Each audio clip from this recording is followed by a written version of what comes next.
To them.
write the check before you go to the job.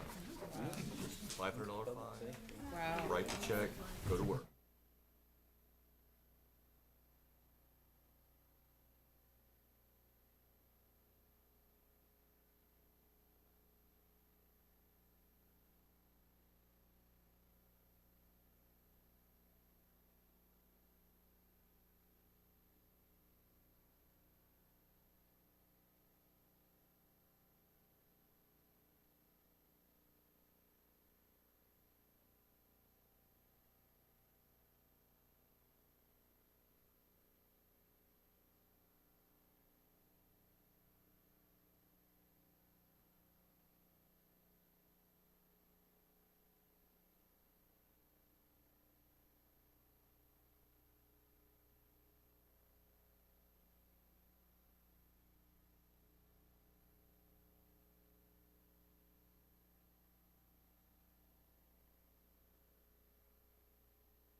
I don't see it anymore out in public.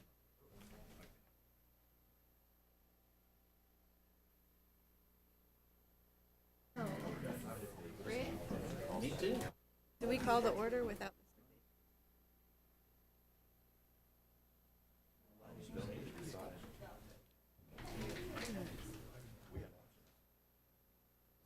I'm certainly not prepared.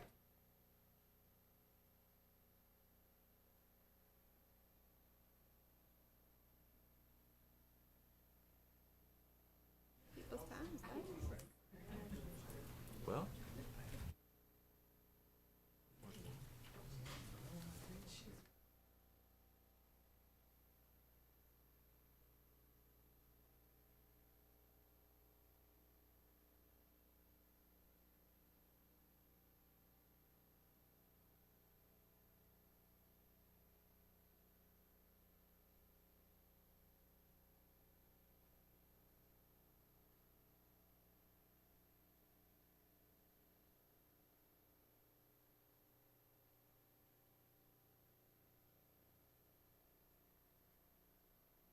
Close. How about that?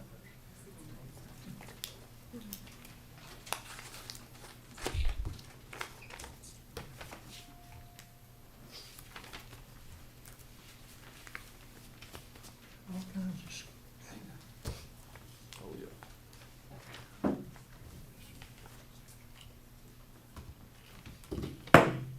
call the meeting to order.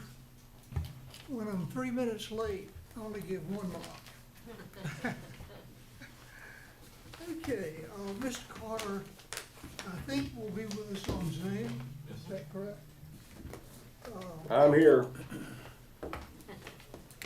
And we're sorry that you're not feeling well, but glad you're able to join us on Zoom.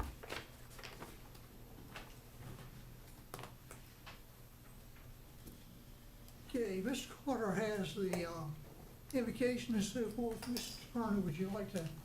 Certainly, Carry on. certainly. We bow our heads, please. Dear Lord, thank you for this day, opportunity to gather, to consult, and to handle the county's business. We pray for wisdom. We pray for discernment. Amen. Would you please join me in the pledge? Allegiance to the flag of the United States of America and to the republic for which it stands, one nation, under God, indivisible, with liberty and justice for all.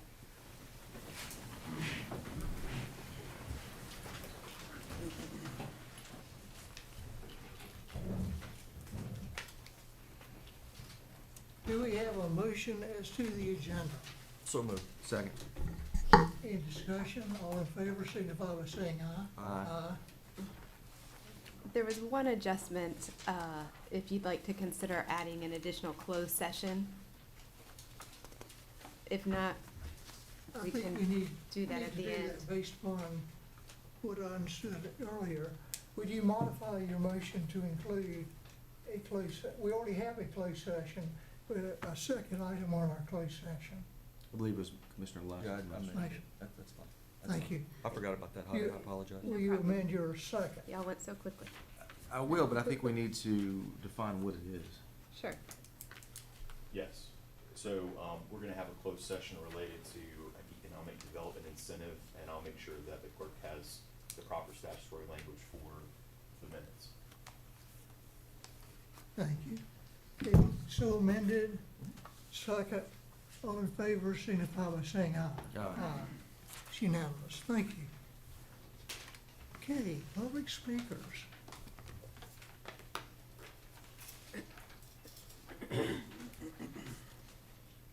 Is that Tommy Bruton, thank you. I almost could read your handwriting. If you'll come forward, please. Mr. Chairman, I think Stuart Smith was first. Is there a name before? First name. Okay, it was typed in, I didn't see it. I didn't know whether to keep approaching or not. You'll be next, thank you. Yes, sir. Thank you very much for having me today. My name's Tommy Bruton. I'm a resident of Graham, have been a resident of Graham my entire life. I really appreciate what each and every one of you do, and I really mean that. You have daggers and darts thrown at you constantly, and you can't please everybody, and I knew your daddy, and he was a great guy, but he could handle it very well. Thank you, sir. But the talk of, and nobody, I want this to be very clear, nobody supports law enforcement as much as I do. Nobody. It's the number one thing that unites us all is the law. It's the same reason that the richest and the poorest drive the same speed limit and they pay the taxes. It's the law. That's what unites us. So I'm a big supporter of that. But building this new courthouse for the judges, I'm highly against that. And there's a couple reasons, and I'll lead into that. But a lot of times I've had a lot of lawyers, I've talked to some lawyers, I've had a lot of police officers tell me, judges are not there on Friday a lot of times. They don't have court during the week. Many lawyers have told me they have to go to the judge's house to get something signed. Why do we need that? If we get a new courthouse for lawyers, that means a parking deck somewhere down the line or spending more money for the taxpayers. It's not necessary. It's not necessary at all. The point I'm trying to get to is the root of the problem. Let's look back to when this world was looking like it should. Back in the 60s and 70s, what were we doing? We didn't have the shootings we have now. We didn't have the crime we have now. Nobody can dispute that. What were we doing? We had discipline. Discipline in our school system. And I don't mean time out. Sometimes you have to, if you have to spank that bottom, you have to spank that bottom. And if it don't work, maybe you have to spank it a little harder. But sooner or later, they'll get the idea. Discipline works. Disciplined children are happier children. Look at people that go into the service that you thought would never turn out to be anything. They turned out to be pretty good as soon as they come out of basic training. It was yes, sir, and no, sir. We've got to change the way these kids are brought up, and the only way we can do that is in the school system, public school system. I think charter schools and private schools are what public schools were when I was in school. That's the way I feel about it. And you say, well, what's that got to do with us? You're the leaders. I'm putting it on y'all. Not just the commissioners, councilmen, sheriffs, police officers, city chiefs, everybody, governors, all of it this needs to be heard. It was changed one time to the way it is now, to where nobody has discipline. That is the worst thing in the world, and that must be my 3 minutes. I understand that. But change this back and get involved and do whatever you got to do to put discipline back in the schools, and then one day you will see this thing turn around again. But thank each one of you for having me, and I really appreciate it. Yes, sir. Thank you. Yes, yes, sir.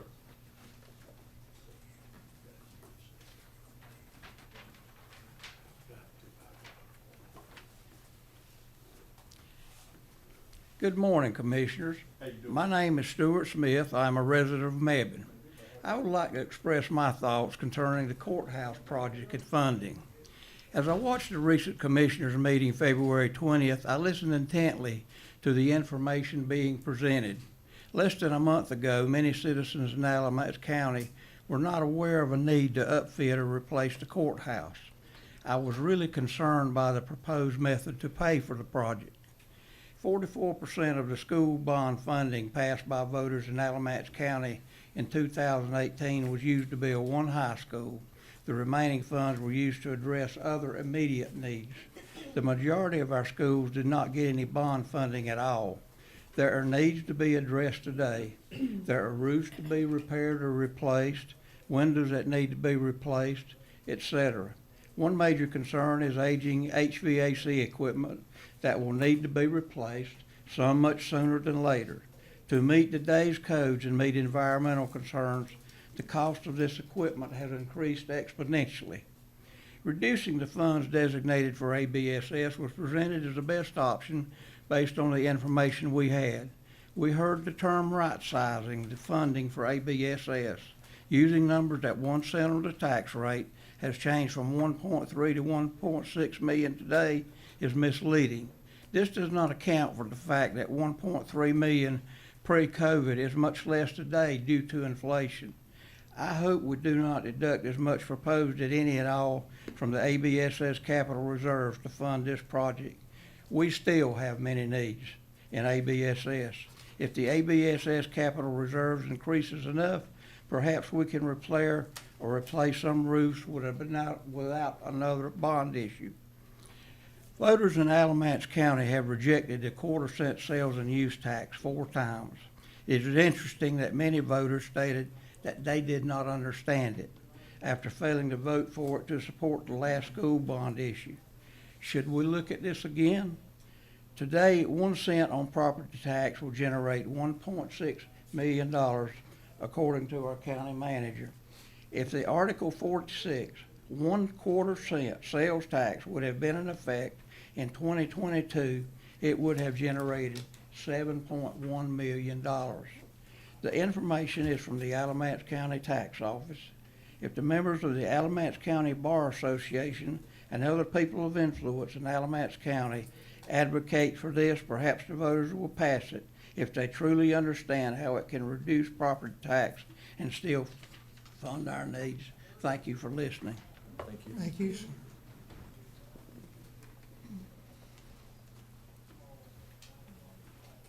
I think it's Tanya Klein. Did I pronounce your name correctly? It's Tanya. Tanya, thank you for asking. I appreciate that. Good morning, board members. My name is Tanya Klein. I live at Brookview Drive in Gibsonville. I'm a former ABSS school employee and the parent of 2 ABSS students, both in high school. Today I'm here to express disagreement with the option to fund renovations to our county courthouse with ABSS capital reserve funds, and I'm asking you to consider using the county's capital reserve funds instead. Even with the facility repairs included in the $150 million bond projects, the Alamance County Capital Plan, approved in June of 2022, lists 10 schools in need of not yet funded repairs that total over $17 million. These include simple things like updates to roofing, HVAC systems, and doors and windows, not exactly luxuries. Excluding the new high school, the average age of our 36 school buildings is almost 55 years old. Making the protection of the ABSS capital reserve funds crucial for current and future facility needs is very important. Please vote against any proposal that takes money from ABSS. Thank you for your time. And thank you. Anthony Pierce.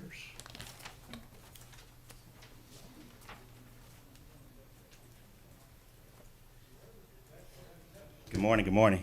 Good morning. It's been a while, but it's time to get back to partnering with you all to make sure that we solve some of the problems that we have with the county. Today, this morning, just like a couple others, I'm speaking regarding the funding sources the county is looking to use in order to fund the much-needed courthouse renovations and additions. I reviewed the options presented at the last meeting, and one in particular concerned me and many others in the community a great deal. The option C proposal, which was to pull the funds from the ABSS model and move it to the county model, thus causing their fund balance to dip concerningly low, given all the needs that ABSS has that were not able to be addressed or funded during the last budget cycle. Let's take a trip down memory lane. Last year, we had a surplus of tax dollars due to the increase in revenue versus what was projected as a deficit that was thought during the COVID crisis. The courthouse renovation project was discussed at great length during that time, and several funding options were discussed at that time. A few to name was ARP funds, the opioid monies, sales tax increases, other fundings, and other sources were also discussed during the time.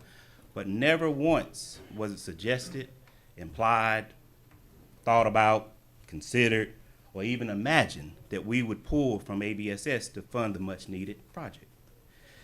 The excess dollars could have been used for this project.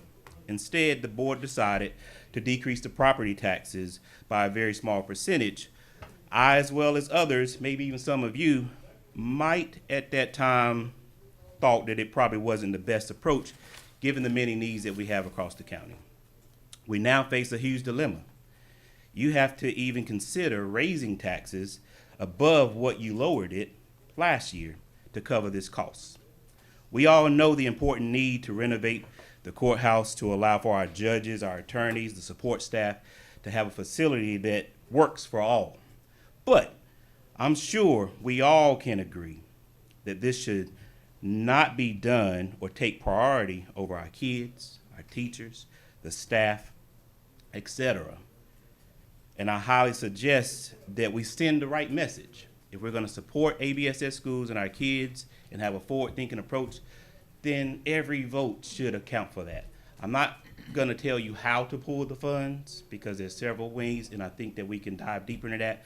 But I think we should take pulling from ABS off the table so we can send the right message across the county that this board truly supports the school system and knows all the challenges that they have and know there's not an infinite number of dollars to fix everything, but the county commissioners support ABS School Board, and they're going to partner and get their relationship even better over time. Thank you. Thanks, sir. A stranger to this board, Henry Vines. Henry, have you had a speech at each one of our meetings, or have you missed one? I don't know. Thank you, Commissioner. My name is Henry Vines from 3450 Isaac Drive in Snow Camp.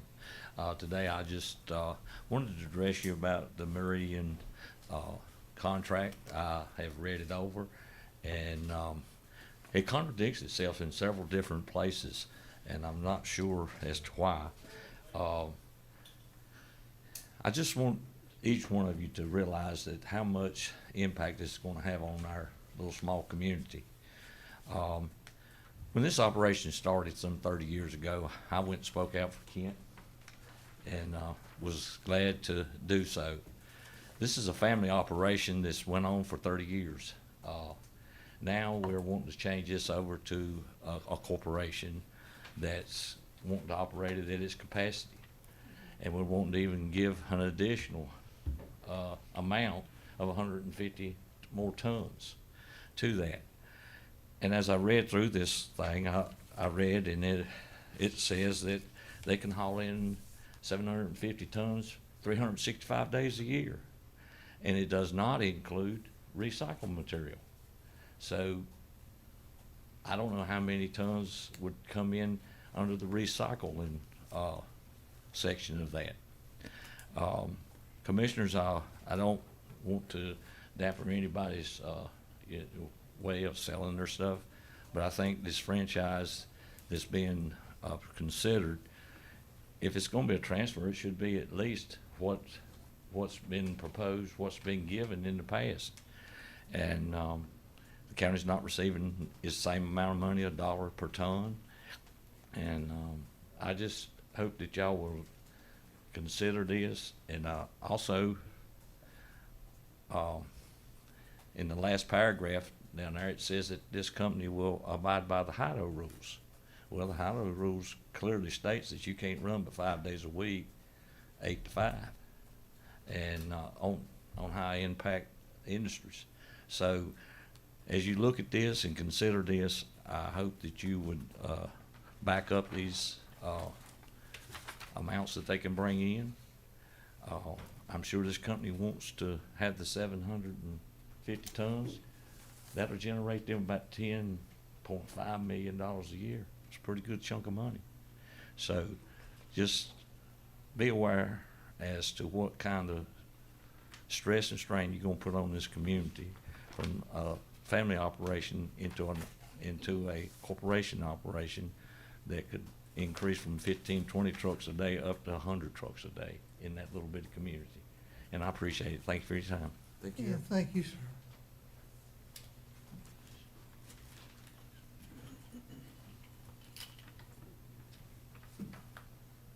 Next item on our agenda is the consent agenda. Motion to approve?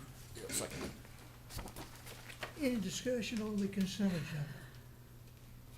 All in favor signify by saying aye. Aye. Any opposed? Unanimous, thank you.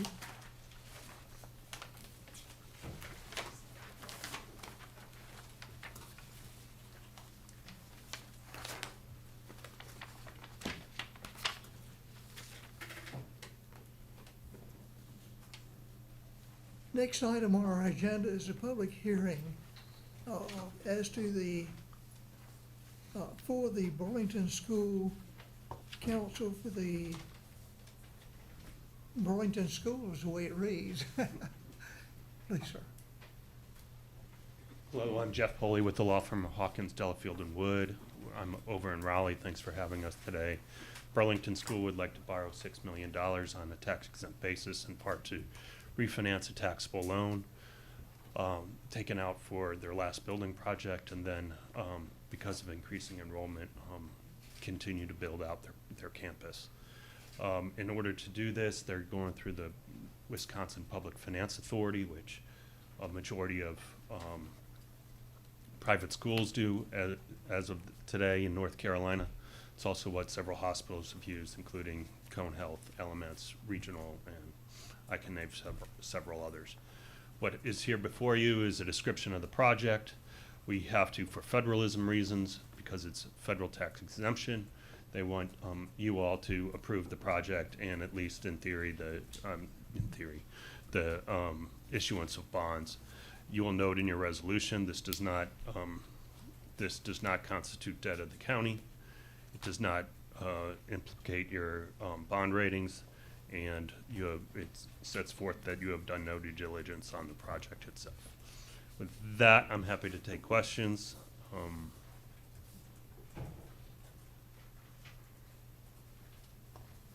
I might indicate to the audience, we have an extensive packet on this.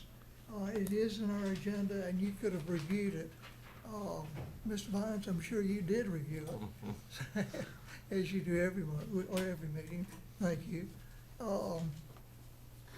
Is there any other comment as to this matter from Commissioner? I'm just curious, what are you gonna use it for? Let me refer to my notes because it's a long list.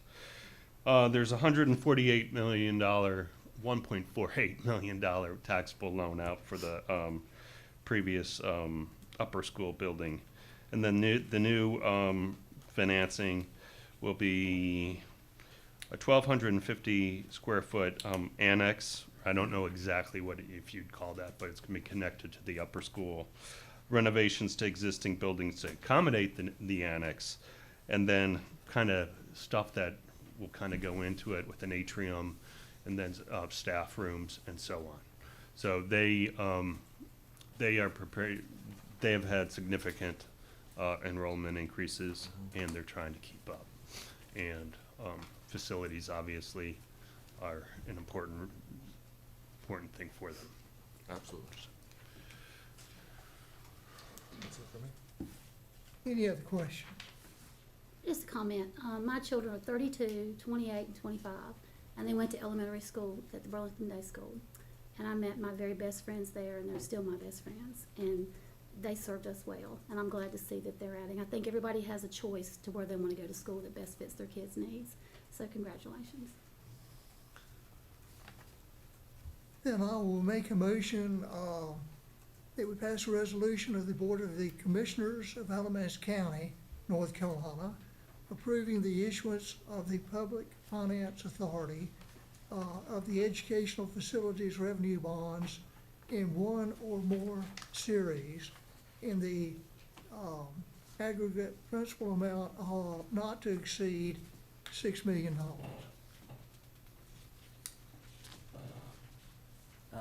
Quick question, this is titled as a public hearing, is that an official public hearing? Before we vote on that, I would just suggest that we actually have an actual hearing. With the presentation, do we have a motion at this point to go into the public hearing? So moved. Have a motion second, all in favor signify by saying aye. Aye. We're now in the public hearing. Is there anyone on this side of the room that would like to address this commission for this matter? Anyone on this side? Is there anyone in the? No, sir. All right. Any comments whatsoever? Is there a motion to close the public hearing? So moved. Second. All right. All in favor signify by saying aye. Aye. Unanimous. Okay, now, are there any questions from the county commissioners? Well, I'll second your motion. All right, thank you. Just one point I'd like to make, and I understand that the reason that we're having the public hearing and taking a vote is that the lending institution requires that there be one whenever public bonds are issued. Is that accurate? That's correct. Okay. County has no involvement. The Correct. county is not on the hook for insurance or anything like that. That's correct. Okay.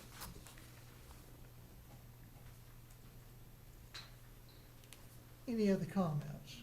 All in favor signify by saying aye. Aye. Any opposed? It's unanimous. Thank you. Have a safe trip back to Rome.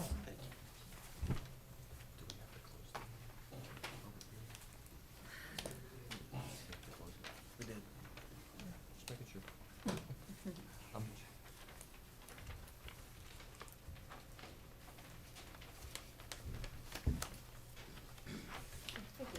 Yeah, what we had.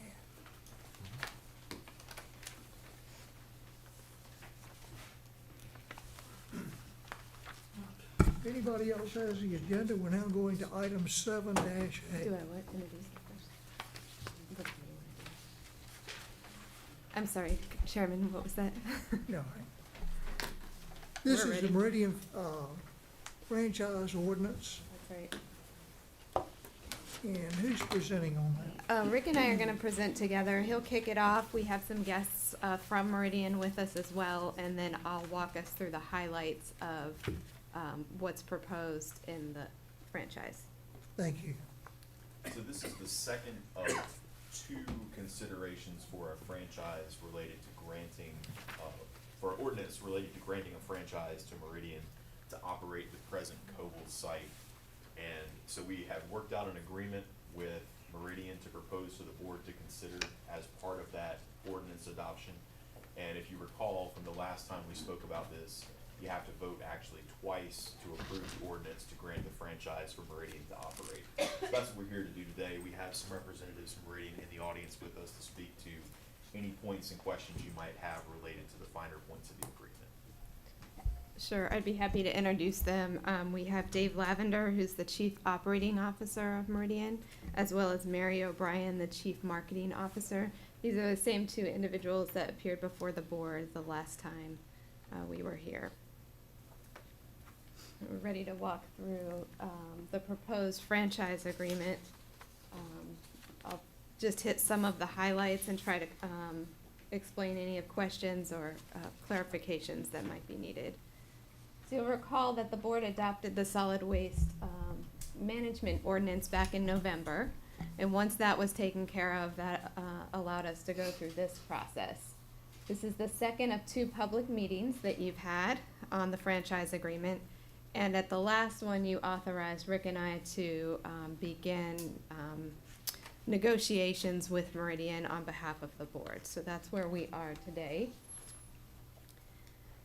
I'm going to walk through some of the negotiated deal points. Feel free to ask questions as we go. The term of the agreement is for the life of the site of the landfill, and we've tried to explain that this is a requirement of general statutes. This changed in 2017, where counties no longer have the ability to limit the duration. The state requires that the franchise would go now for the entire life of site. And that was the general statute 13A-294 that governs solid waste. The insurance coverage that we have asked for them to supply is in compliance with the solid waste ordinance that you adopted back in November. The volume that's being proposed is the 750 tons per day. Right now, under the COBOL operation, they're authorized 600 tons per day, so this is about a 25% increase in the average daily tonnage. I wanted to mention on the life of site, currently with the COBOL operation, it's about 20 plus years. With this new tonnage at 750, the average, or the life of site is estimated to be about 18.7 years. And it is based on operations of 365 days per year. That does not mean that's what they're actually operating. That is just simply how the formula is calculated on the daily tonnage. So they do divide that by 365, even though they won't be open 365 days. So they won't be on Saturdays and Sundays? I think they're prepared to discuss that I'm sorry. with you. I'm not sure what their hours are presently or what they're proposing, but they are happy to address that. Would you like to do that No, now no. or after? No, that's fine. We can Okay. ask them later. And then the next point is the service area. So right now, we're proposing that there's a 75-mile radius. This is from the parcel lines of the landfill. It would be limited to North Carolina waste, even though the 75 miles does extend well into the Virginia and a little bit in South Carolina. So we limit it to North Carolina. If the radius extends into another county, then the entire county is included on the map, and I'll show you a map here shortly. And the company also agrees to give first priority in terms of space in the landfill to Alamance County entity generated waste. Here's the map. The blue circle represents the 75 miles. There's a gold star in the middle that's signifying a location of this landfill. Sorry. And then I think if you can see, there are 3 sort of reddish stars where the pointer is. 1, 2, and 3. They're to the right of that center left star. That is designating the transfer stations owned by Meridian. Commissioner Lashley, you had asked about both how many transfer stations they operate and where they were located. So there are 3 Meridian transfer stations designated on that map. Do they have any transfer stations outside that circle?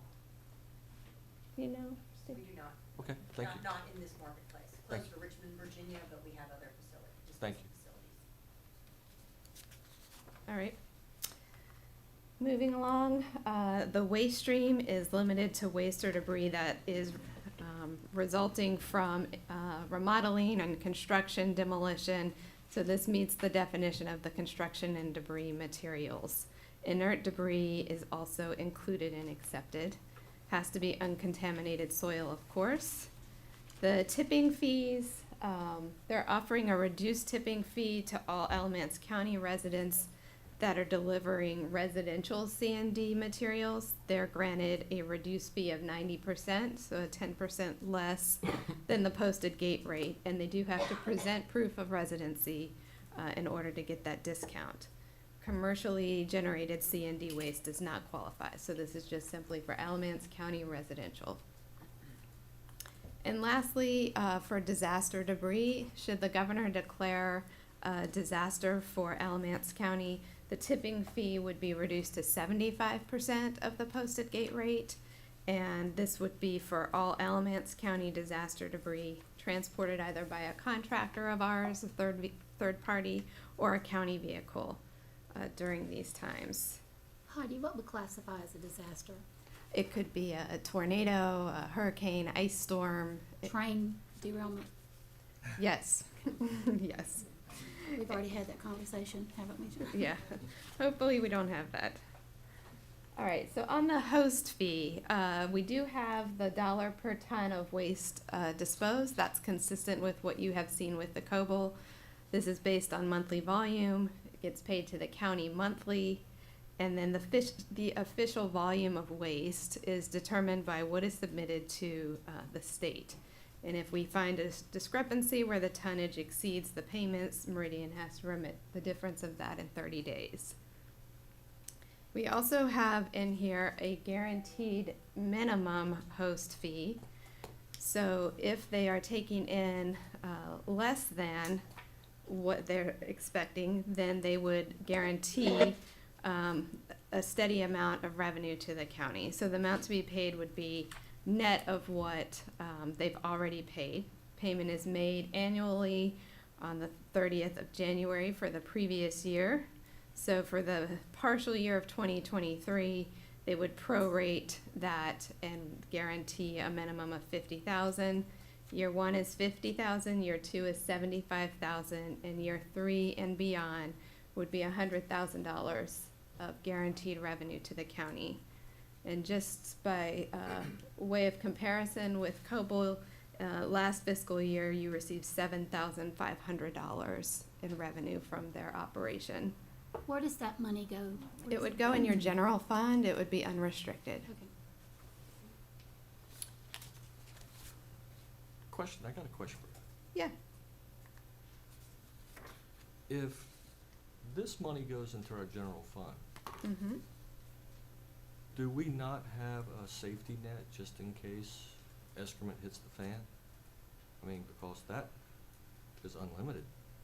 I know if it was above the insurance policy, let's just say something happened and we had to pay insurance. We're gonna have to dig into our unrestricted funds to pay the balance, correct? If the money, if $7,500 went into our To our general fund. unrestricted fund, if we had any issues, the money would come out of the unrestricted funds. So $7,500 probably wouldn't buy the ink for the stuff that you'd have to do for this. I just think that's, when you said that, it just made me think that, oh geez, we could be on the hook for a whole lot more money than just the insurance policy if we're taking it out of unrestricted funds. You want to talk? Yeah, I addressed that issue. We have substantially under this new contract increased the insurance, the bonding, everything else that they're doing. And the way I read the contract, we're protected through those extras that COBOL did not have, was not required to have. Well, I think we're in a much better safe position as far as liability, even if they shut down and walk away. I'd like to hear from the county attorney on this. I think that's an accurate representation of where we are with the new contract. We've increased the insurance requirements substantially, to beyond what the state would require based on the site in question. Again, we'd also have, better indemnity language in this contract than we did in our past agreement, so we're more protected in that way. And then finally, they're saying in the contract that they're going to comply with the state's requirements for wind down and closing the site, which we didn't have in the contract language before.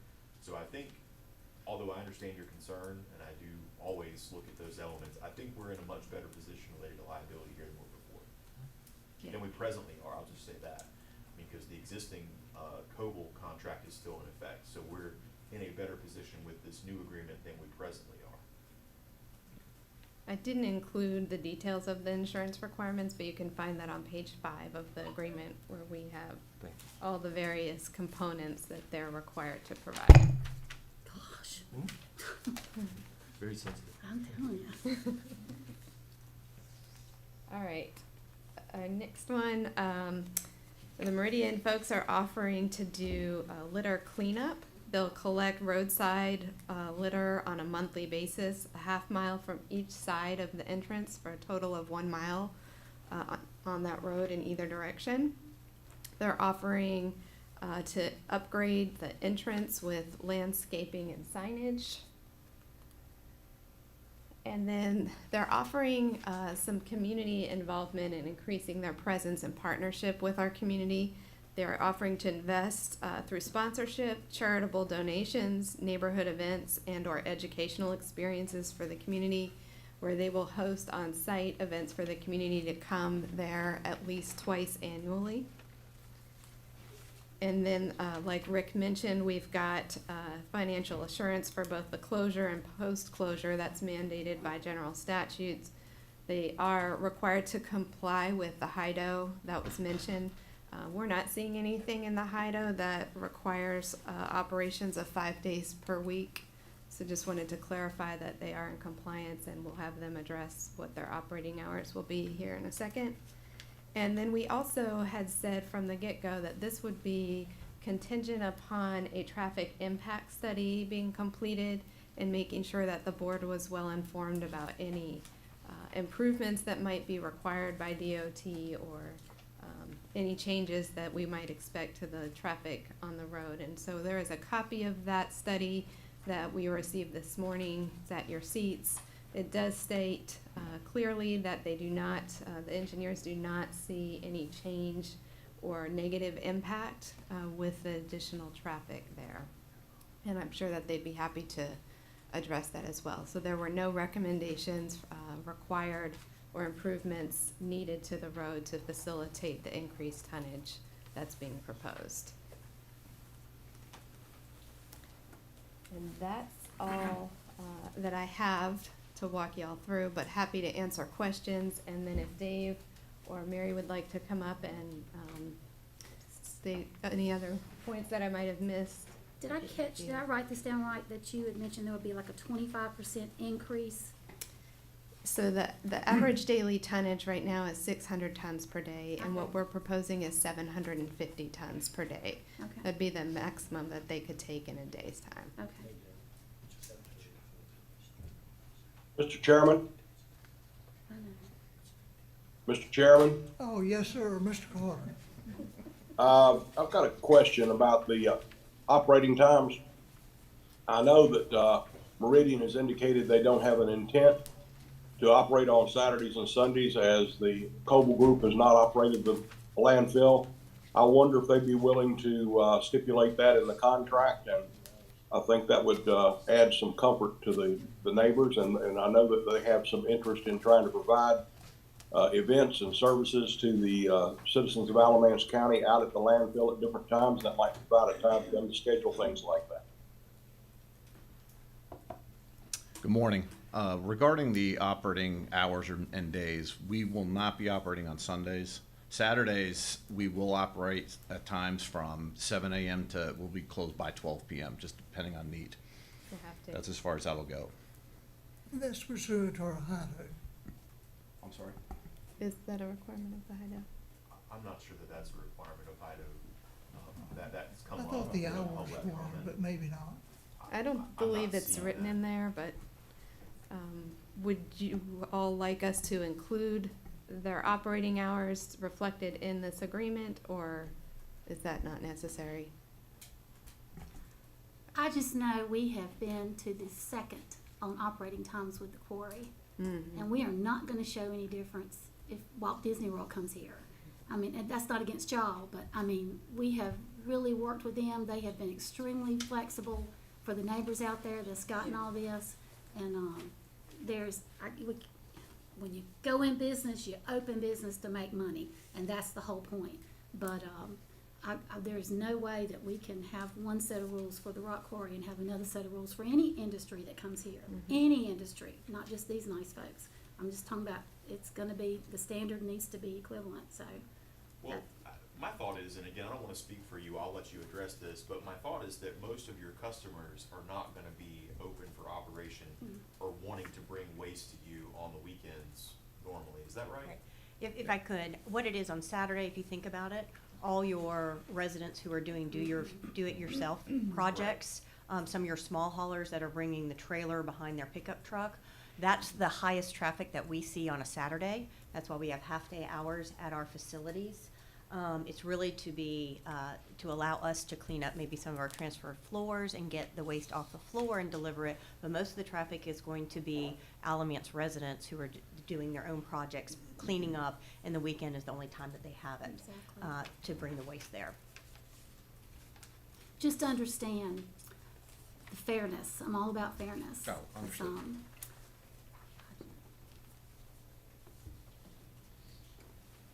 So would y'all be willing to stipulate to no Sunday activity? Absolutely. Okay, I think we could amend the contract to that, don't you? Yes, we can add language into the agreement, and then if you want to approve it, we can do that on the basis of an included language to include no operation on Sunday. And I like the idea of offering, service to our local citizens on Saturday. I like that, so. Okay. Mr. Carter, you sound much, much better today than you did on the phone yesterday. I appreciate that. We do. Thank you. And if I may I clarify the traffic study that was made available to you all this morning? The way a traffic study is done, they make assumptions. The assumption is the traffic count will be reduced by the number of Copal Sandrock trucks that will no longer be operating, and then add the number of trucks that will be associated with the growth of geographic area and tonnage to the facility. The assumption is 65 trucks per day is not the increase, but the overall volume that'll be coming into the site. I just wanted to clarify it. It is not 100. The assumption is based on 65 trucks coming to the facility on a regular full workday. Our hours of operation would be 7:30 to 4:30, Monday through Friday, and then 7:30 to noon on Saturday. And that 65 was based off of the 750 if it was maxed out. Correct. But you're not in business yet, so you really don't know. You'll know when you get in business, because we can all predict the future. Right. We just know that our Yeah. permit and our franchise with Okay. you is capped at 750, so we do know that that's Gotcha. the upper limit. And that's what they based it on when they did the study. Gotcha. And it's a gradual ramp up too. It's not like the switch gets turned and that volume is there automatically. That's also come up as a point for the board, and I want to make sure we at least speak to and clarify that. There's been some concern in the community about 365 days of operation. I know we just clarified what your operating hours are going to be, but can you speak again and clarify again that the amount in the contract is set as a cap for an average per day, whether Correct. that's actually open that day or not? Kind of address that again. Absolutely. It's the way the state of North Carolina and their DEQ addresses their annual tonnage. They do it on an annual basis, not a daily basis. So when we go for the permit amendment at the state level, they'll give us an annual tonnage based on 365 days per year versus Monday through half-day Saturday. They don't do all that type of analysis. So theirs is based on an overall annual. Our commitment to you is we will be closed on Sundays. If there ever is a need, an act of God, a natural disaster, we would work with the county. That if operations for an emergency purpose needed to be open on Sunday, it's your call whether or not you need that service from us, but that would be addressed at that time or in a, emergency declaration at that point. Right, we would ask for your approval before we would go forward.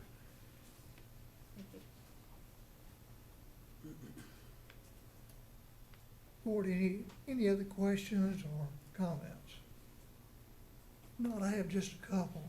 I particularly like, having reviewed the contract, that it's, the insurance that we, the county, will have is much, much greater than we currently have. Two, it addresses the close down, things of that sort, that we didn't have before. The income would be much greater to the county, which would go to the general fund. I see a number of positives. I see concerns with traffic, but we now have the traffic study. I don't see any reason not to grant this continuation of the franchise. Do we have a motion? No, I got some questions for you, Mr. Chairman. If you believe this is a good deal, let me ask you some questions. You tell me how good it is to my citizens of Alamance County. You ready? I'm ready. I may need help.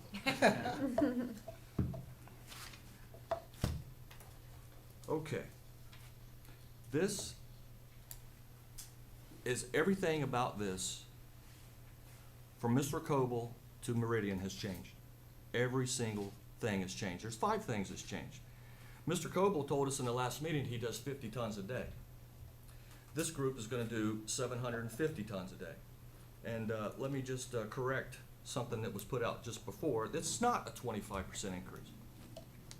50 goes into 750 15 times. That's a 1,500% increase, not 25. Understand my math? That's a fact. You're changing this from what Mr. Coble did in the past, is he offered Sand Rock to our citizens. You folks are gonna stop that. That's 2. 25 miles a day is what he currently does. Mr. Coble currently goes 25 miles a day. This company wants to go 75 miles a day, and I wish you'd put up the map again, and I'm gonna show you a couple of things about that map. That map is a radius, and it says in the contract that if the 75 miles touches that county, the whole entire county is included. Look on the outside of that blue shape. Every single county that is being touched includes that whole county. Look at the counties at the south. How many counties can you count that are going to have to take every single thing from that county? Quite a few, probably more than a dozen. So that 75-mile radius is nowhere close to 75 miles. Would you agree? In certain areas, yes. Certain areas. I count 12 counties. That's a whole lot. So that 75-mile radius is probably close to 100. So I don't think there's been any relent on that particular, because to 25 miles, you'd have to be completely illogical in your thinking if you believe that 50 tons a day is going to be anywhere close to the increase, the traffic that you're going to have. The interchanges are very close to the outside of that circle that you have there.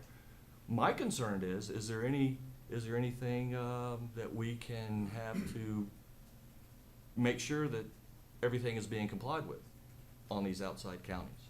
I mean, because if it's in the county, I mean, it's gonna take the whole thing. You're almost to the beach with these things. The traffic, I mean, once again, you have to think about it illogical to think that the traffic's not gonna increase when you're increasing your business by 1,500%. And on top of that, in this contract, you can take as much recycled material that you want and pull it out. You could be pulling in 1,500 tons a day. If 800 tons were recycled, you're pulling that out, so you only get 700. See what I'm saying? There's a lot of things in this contract that's completely, I think, illogical. It says in one part of the contract that it's only going to be in the state of North Carolina. But as we see here, there's a lot of things that's very close to the state of South Carolina, and Virginia's included here. But it says the state of North Carolina, so I'm assuming you guys are going to go past the lines of North Carolina. Is that correct? That's correct. Okay, so stay North Carolina. So I guess, and just keep going here. Based on what they just told me, John, 65 trucks a day in a 9-hour day, if I'm doing my math right, comes to about 8.5 minutes a mile. 8.5 trucks per, one truck per every 8.5 minutes. It's gonna be coming through there. I bet Mr. Coble doesn't have 6 trucks an hour coming to your place right now, do you? With the Sand Rock. You will have with the Sand Rock. So, you know, I think there's a lot of things in the contract. You know, I think one thing that really made me think that maybe this is not such a great idea is when the recycle gets pulled out. I mean, you guys could do and the recycle doesn't just stop at like aluminum cans, like most people are, you know, doing with the recycles. This has everything. I mean, concrete's a huge recycling event. I mean, you pull concrete out of that parking lot over there, you can use all that concrete to put down. I've been told by construction workers, you can put all that concrete, chop it up, break it up, and put it as a bed for a foundation for another house. So I know that a lot of things that's coming into your landfill is recycled material. That I think you guys are gonna, not only are you gonna charge the people to bring the stuff to your landfill, but you're also gonna, I was gonna ask you, do you plan on having a recycling center out at the landfill? We believe that there are recyclable products within some of the C&D material that comes to all of our C&D sites that we have throughout. We think it's smart environmentally to extract what makes economic viable sense. In that case, concrete. We're not going to be shipping it out somewhere else. We need that concrete for the road beds within the facility. Dirt, again, another product that may come in. If we aren't getting it from the waste stream that's already coming to our site, we're going to have to be contracting with third parties to haul it in anyway as an operation of the landfill. That wouldn't be considered C&D waste. It wouldn't affect our tonnage, but it'd be another means that we'd have to go out, buy soil. It'd be another truck coming regardless. So if we can recycle it from the materials that are already coming in, we believe that that's the responsible thing to do for sustainability, as well as, quite honestly, in some cases, reducing some truck traffic. Well, that's what I was gonna ask you. If you're bringing a load in and you're separating the recycles out from the stuff that can go into the debris that can go into the landfill, will you have trucks coming into your facility to pick up that recycled material, to take it out? The only thing that we would see, something along that line, is if there's a steel or metal material that obviously we cannot use in the operation of the landfill. It's not good for, you know, trucks to run over and things along that line. We do believe it's smart to recycle steel, but that's really just coming in from the material that we will hand pick out. I am telling you now, we are not proposing a construction and demolition debris MRF line at this facility. The volume here, believe it or not, does not constitute the economic investment to put in a C&D sort line, which has the individuals and the machines that pick out recyclables. Really, our goal is for the material that comes in, if there is economically viable recyclable materials, in particular that we can use on-site to help us prevent from having to bring that off-site to better manage the landfill facility and be in compliance with state and local statutes, that's what we propose to recycle. We are not going to be marketing your residential single stream. We're not interested in newspapers, plastics, aluminum cans, anything along that line. It's really just those materials that we believe have economically viable benefit to recycle that A, we can use on site, or B, those metals that have a value that we would ship off. Have any idea how big that operation could be? I guess my question, I was gonna go back to what I had said before. How do we know that you're not bringing in 1,000 tons a day and 30% be recycled? So Well, because first- in the yeah. agreement, that wouldn't, that doesn't count. Right. The county has full right to inspect all of our records, to inspect the site at any time. Not unaccompanied, obviously that's for safety reasons, that we'd want you to be accompanied. But our records are open at all times per the agreement. Thank you. And again, you know, I think I had mentioned it last time, the permit, both locally with Alamance County and with the state, is what is valuable to us. We cannot be in business by violating that permit. So our goal is to always be in compliance, to go above and beyond.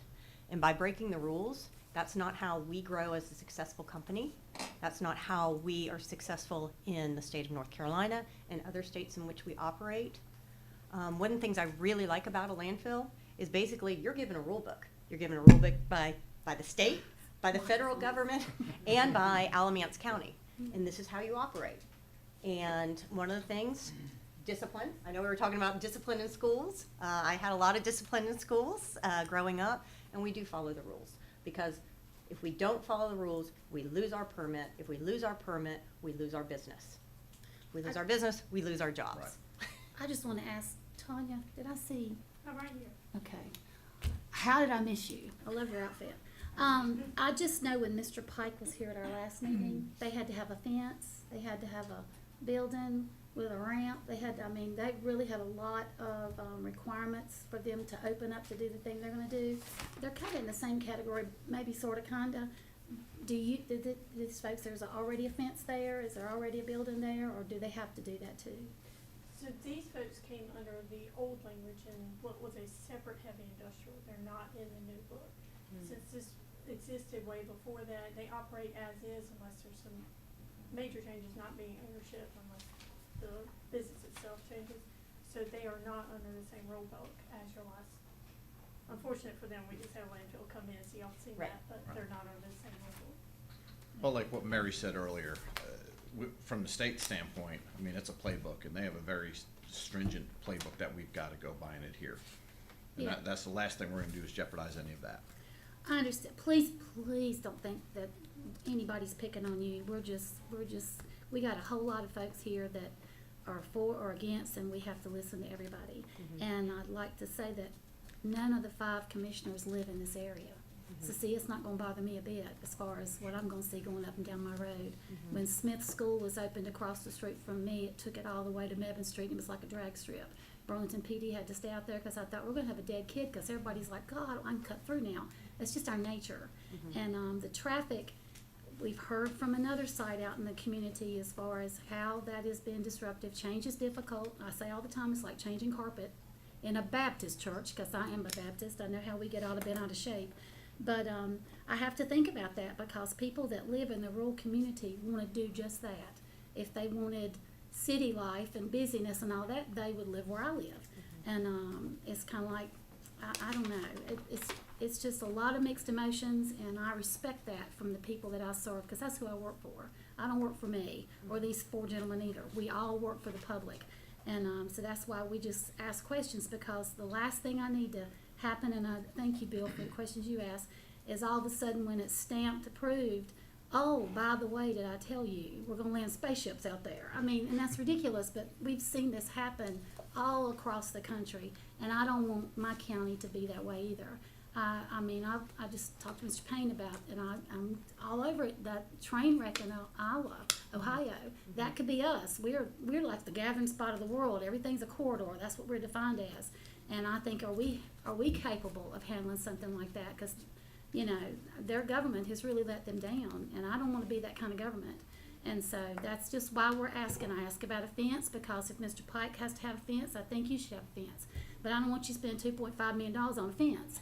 I mean, because fences are extremely expensive, but I'm just about, you know, what's for one should be for all. And this grandfather stuff, you have to watch that too, because you can, it's fair, but it's not fair. It just depends on who's talking about it. So that's the only reason we're asking these questions. I actually, got a couple more and I'll be finished. I'm done. Go Okay. ahead. I'd like to ask my lawyer a question. I mean, I just was looking at this, I just wanna see what your opinion is. I can't find, and I looked quite a bit this weekend, I can't find, I'm gonna ask you, how many times has a state came in and overrode our county officials? How many times has that happened? I couldn't find it. Only if the county had had regulations that was too excessive. I saw a couple of those where the state stepped in and said, okay, you can't do that, that's too excessive, and they gave the company relief. But I haven't found anything that wasn't excessive where the state came in and overrode what we decided. It almost makes me think that maybe we spent too much time on our HIDO ordinance, if that is possible. So I wanted to ask you, do you think it's possible? Does the states normally step in and override the county when it's not excessive? I'm not really sure exactly what you're referring to in terms of an instance where that would happen. Well, I'm talking If about, you're- I'll put this instance in the realm of, okay, if, Are you saying if they comply with HIDO, would there be a circumstance where the state might then decide that that was? well, I don't think they have to apply to HIDO, because this to me looks like it's a, What's in the agreement that they'll comply with HIDO? okay. So this, you don't think, I just was thinking, this is not a coattail to an existing landfill is what I'm looking at. That's how I was approaching the problem. Is this a coattail for an existing landfill? And the reason I say this is because there's some things that Mr. Coble does now that they're not gonna do. And so it changes the sphere of their business, because Mr. Coble, this is how I put it out. Mr. Coble's business is more of a family business, like, I think Mr. Vine said this. Right. It's more of a family business, where this entity is a corporate entity Right. that has different rules and regulations in their bylaws compared to a small business. Well, I think from the state's perspective, first of all, a lot of things have changed on the regulatory front in the last few years. Since 2017, the state has taken a much more active role and frankly has excluded local government from a lot of the regulation of landfill operations and the way that we do franchising. So I can't speak to the robustness of state regulations and how often they audit and might shut down landfills for improperly complying with the state's requirements to operate, but I know they're robust. And I will say that from the state standpoint, they're licensed in the same way regardless of the corporate structure that backs the entity in question. So whether it's a family operation, whether it's a corporate operation, they have to get licensed by the state in exactly the same way. So I will say that what I believe is gonna happen, and what I've seen is possible here, is that the license that currently exists in favor of Coble's is likely to be transferred to Meridian for them to continue to operate under the existing license until what point in time they might need to apply for a new one. And I'll be honest, that's about the extent of my knowledge and expertise on landfill operations and statutes. I've come to speed on this in the last few months, and it's really complex and evolving. So if there's anything that I've said that might be incorrect, I'll let you speak to it. No, but I can address, we do have another C&D landfill within the state of North Carolina in Wake County. And in 2002, I am confident to say that we were inspected by North Carolina DEQ at least 5 times. Yes. So they are actively involved, they're on site, they're testing everything from water quality to how we're covering the waste per our regulations, inflow of truck traffic, safety, all different measures. We were successful there in expanding the geographic territory of that landfill, as well as the annual cap tonnage. And that's called Shotwell Landfill in Wake County, Raleigh market area. So obviously, the state agreed that we were operating in a compliant and efficient manner and granted our expansion there. We would bring our operational expertise to this facility. And yes, it's not operating at its height of the value of the asset at 600 tons a day. Again, you know, I don't hide that we are asking for 750 tons per day. But the asset that is there, that is viable to Mr. Coble, as well as to the county in terms of your host agreement, is an asset that is being underutilized. And all we're asking for is to utilize it, to expand it, and to help generate new revenue growth for the county for some of the projects that I heard earlier today that you have some very much needed funding for. We want to be a partner, but we do want to operate it as a business. We want to be very fair and transparent to you, and we want the county to be a partner with us. And we want Mr. Coble to be able to have an asset and in America be able to sell that asset.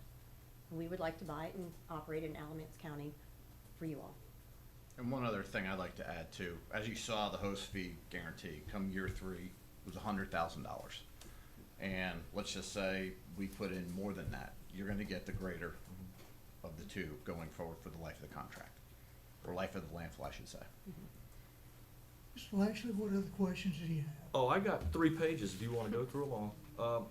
I looked at the agreement and read it, and I was gonna ask my lawyer, it reads as a new franchise. Okay. It is. That's it is my. new with Meridian. New with Only because Meridian. They're new to us, and so for our Because- perspective, it's a new agreement. Because the way I looked at it, this was a transfer of Mr. Coble's to them. It's That's why I both. call it, that's why I call it a coattail effect. You're actually, Well, it's. Meridian's can actually do this business by not having to meet, some requirements that they would if it was a new entity. It's both, and I know that sounds like a cop-out answer, but it's both. So from perspective of their they're having to comply with the HIDO construction standard. They wanted to comply with that because the site already exists. It was built at a time before the HIDO existed. But they'll have to comply with the operation portion of HIDO because they're gonna continue to operate the business as it exists in the site that it exists. If they expand the site, there may be some portions of HIDO that would have to be complied with at that point. But they'd also have to comply with the state requirements for cell development and expansion at that point too. So in effect, it really is a little bit of both. It's a new franchise agreement because we don't have an existing franchise with Meridian in any other fashion. So it's new from that perspective. It's a continuation because of the fact that they're gonna be operating the same site under a different corporate entity. Okay, fast forward. Okay. Meridian wants to get out of this. They wanna get out. It's not working out for them. They want to, can they transfer? Yes, I another believe they can. They could. Yes. But the new entity would have to comply at least with the bare structure of the agreement that we have in effect. So whomever they might sell to would have to comply with this agreement, or we could revoke the franchise at that point. Understood. Okay.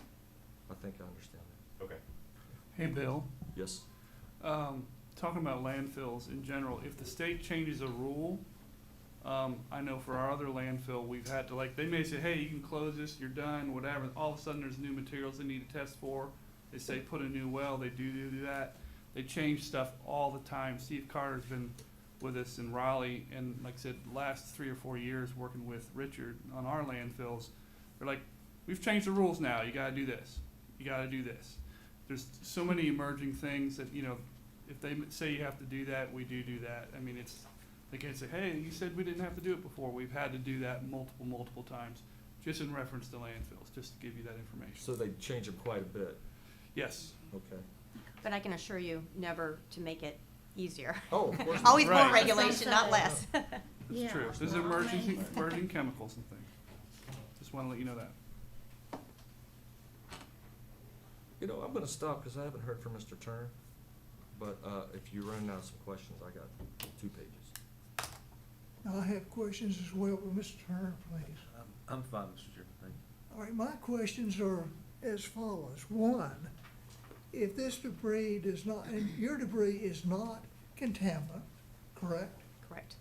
It's not anything that requires a vinyl lining in the landfill. It's not anything that's gonna seep into our water system or creeks and things of that sort, is that correct? Yes, sir. What it is, again, it's construction and demolition debris. Now, Only. we are still responsible for monitoring the waste that comes in the site. We have spotters on site to make sure that certain materials, tires, things that people put in those open construction containers do not get buried. We have to pull that waste out.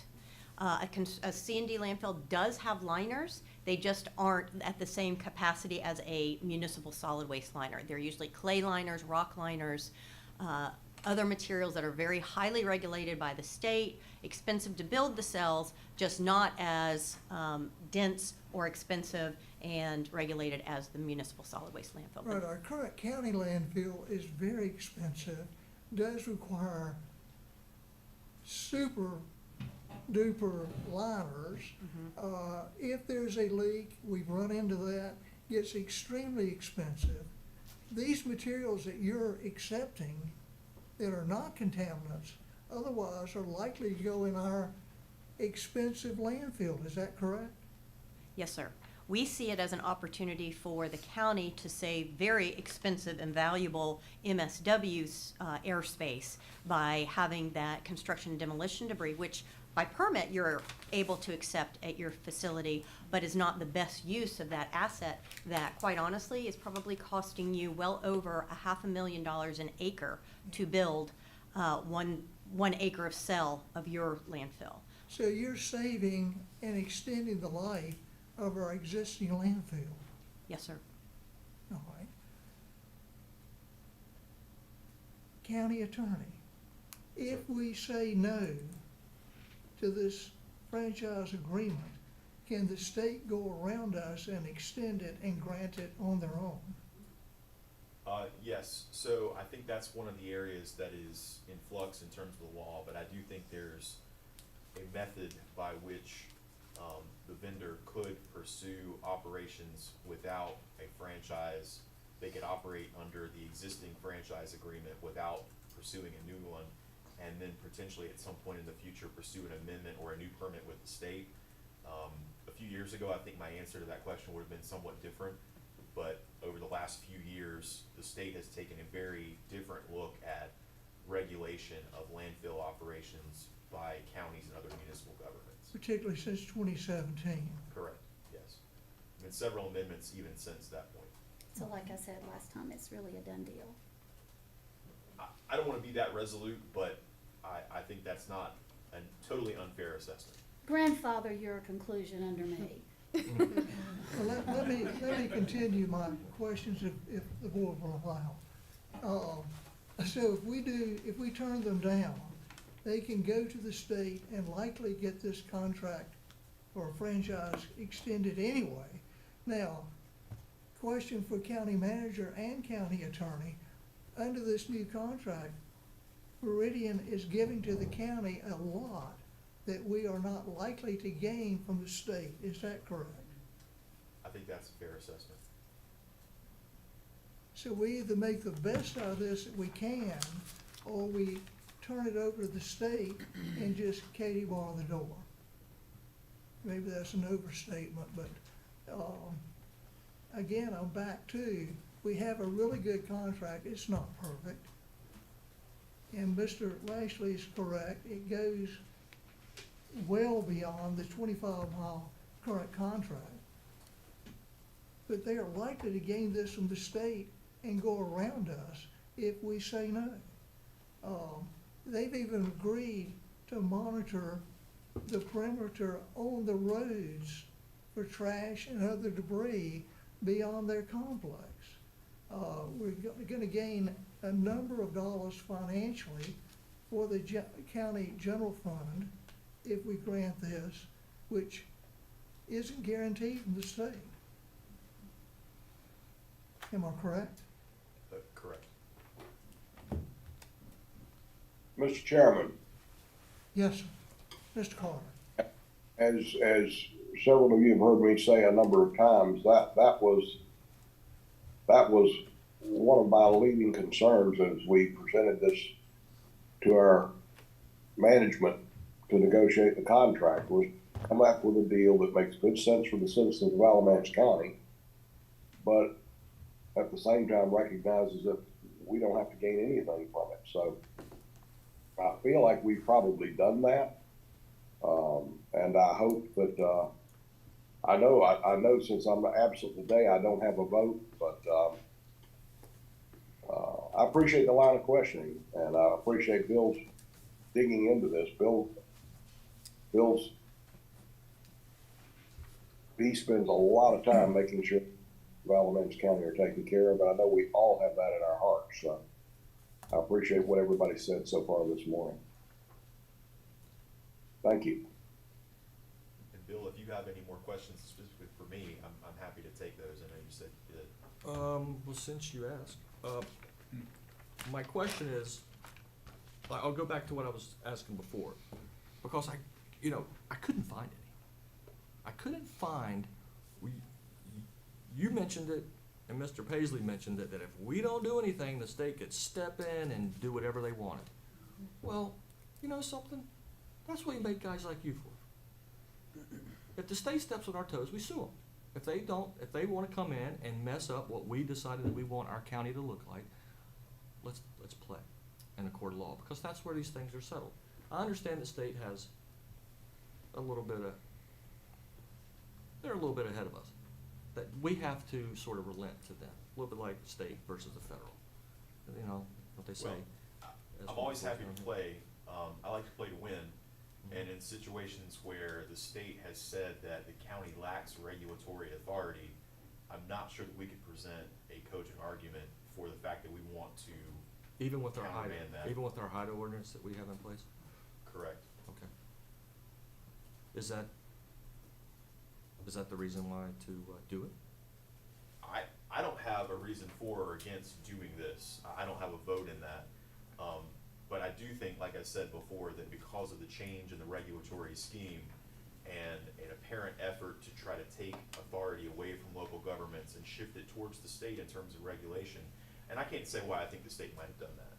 I will say that when I read the bill in question, it was titled something to the effect of an act to relieve the citizens of North Carolina from excess local government regulation. Exactly. So if that gives you an idea of what the state might have been trying to do or think about in terms of enacting that particular ordinance or bill, then I think that's worth thinking about. But I do think we're gonna have less authority to regulate if it countermands what the state says we should do. 'Cause I think you read the same ordinance I did. That's what the language sounded very, very similar. Yes. Okay, thank you. Yes. Any other comments from commissioners or questions? Mr. Long, as I see you're sitting here, do you wish to address this issue? Not really. Then don't come forward.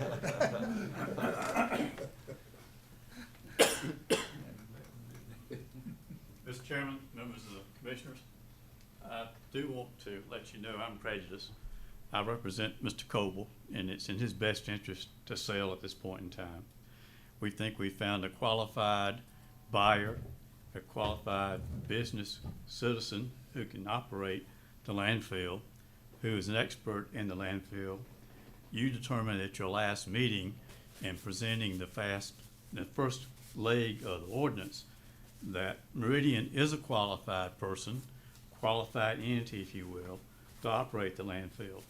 So at this stage, you have the second chance to follow up on that qualification of the determination that Meridian is qualified and can operate it.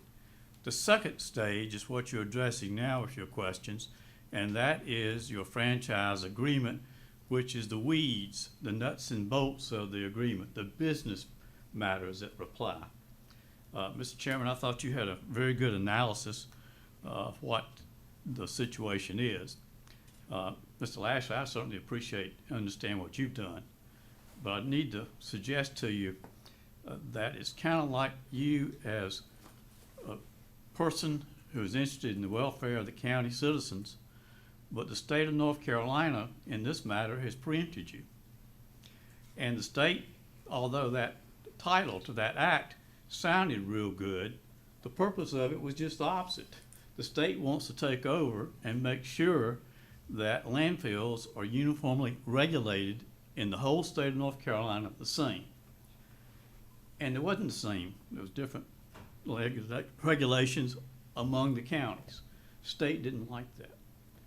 The benefit to Alamance County that you have, that the state so far hasn't stepped in, is they still let you do an ordinance and a franchise, and you get to collect fees. The state and other sections say, we're not gonna speak to that. That's the county matter between you and the operator. So all that the chairman mentioned as to the fees is very good, and it's far better than you've had in the past. You also have guarantees under this ordinance that the insurance is there for the operations for Meridian, also for the closure of Meridian. And you have the situation that currently right now, the Cobles you couldn't get insurance back when this first got started. You had to put up cash bonds. Well, that's great. Cobles spent a lot of money on the premium. But you know, insurance companies like Zurich sometimes go broke.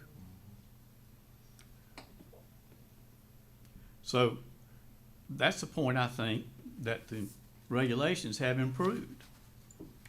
The insurance companies are regulated, somebody's looking over them.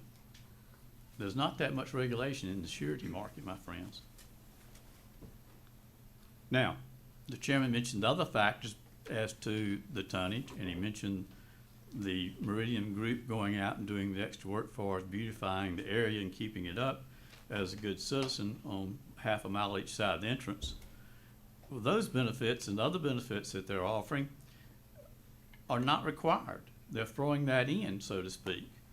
And I think because you have a franchise, you get the benefit of that, what I call the freebie. So From the Coble's point of view, we would like to sell it. From the point of view of a citizen of Alamance County and what little I know about it and what I've studied, I think this is the best opportunity that you as the commissioners have, because you get to say so about the monetary aspects. You get to say so with regard to what they call host fees, which goes into the general funds of the county. And the state's not going to be able to butt in on that at this point in time. But in all the regulatory matters, the state of North Carolina has preempted you. And so you're making the best deal with what you have to work. And if you remember some of the things in the past, you had hog farmers down east that had no regulatory situation. Well, the state has stepped in and preempted that field basically too. Ms. Thompson and I both have been on school boards before. I can tell you, over the years, the state has preempted an awful lot of things that we as local boards don't have a say-so anymore. You're just a eunuch. And you've heard me say it before. It's a funny situation when you feel like you feel like you should be able to control your own destiny in your own school system, but those above at the state level have decided otherwise. So to be candid with you, if we as citizens and you as commissioners, and to answer Mr. Lashley's question, feel like that something's being overboard by the state or an overreach, the only situation I know as a resolution is go to the legislature. They're the ones that have adopted these statutes. They're the ones that have preempted the landfill situation. Now, in my closing statement, I'll point this out to you. You are already in the business of landfill. You know how expensive it is.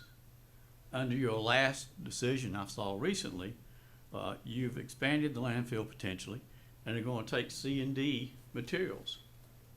Well, as someone mentioned a minute ago, the chairman, and also from Meridian's point of view, it doesn't make economic sense for the county to take C&D materials into your expensive, highly regulated landfill when C&D can go into a lesser facility at a lesser cost, and I think that's best for the citizens of Alamance County.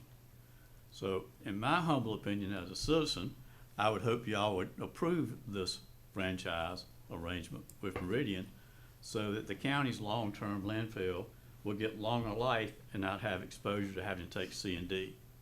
I'd also point out to you that I think it's good from your point of view that we all recognize and realize that this area of North Carolina and the future economic advancements that we've seen announcements for is going to boom. And I don't think we can hide from that. It's on us. But I think it's good that you as commissioners through this franchise are looking forward to the growth of landfill entities as an owner and operator yourself, and then as a franchisor of a C&D operation. I think this area is going to be booming. We're going to need those facilities, and I thank you if you would consider us favorably for the benefit of my client, Mr. Coble, so he can go home and get off his tractor. Thank you. Any other questions, commissioners?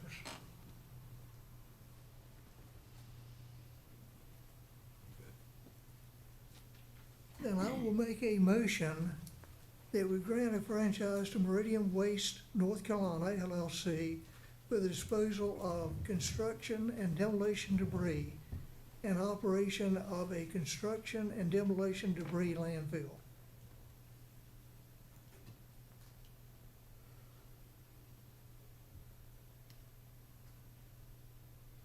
If we have no second, then we will move on.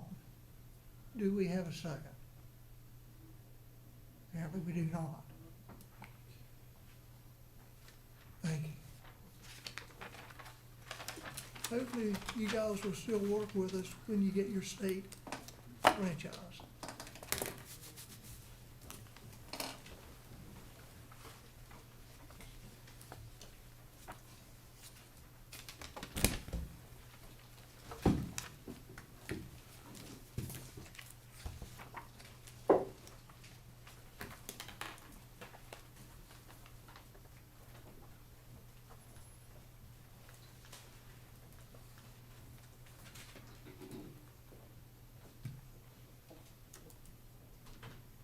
Madam Manager, Yes, sir. do you want to take a break or do you want to go on? I'm willing to go on. The rest of the board? Ready to go on. Just do it. Okay, item 7B, resolution in support of the Eastern Piedmont, North Carolina Home Consortium. Commissioners, I have Matthew Dolge here, the Executive Director of Piedmont Triad Regional Council, who'll be presenting this item to you for your consideration. Matthew, thanks. Thank you, Heidi. Good morning. Mr. Chair and board members, it's a pleasure to be before you again today.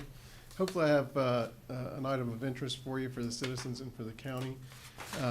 We are putting together with several local governments a new home consortium. Alamance County has been in a home consortium in the past. It was with Greensboro, Guilford County, and Burlington. Due to some changes that the city of Greensboro made as the lead in that, the county decided not to continue that relationship. And it opened up an opportunity for us to move together with a new configuration around that program.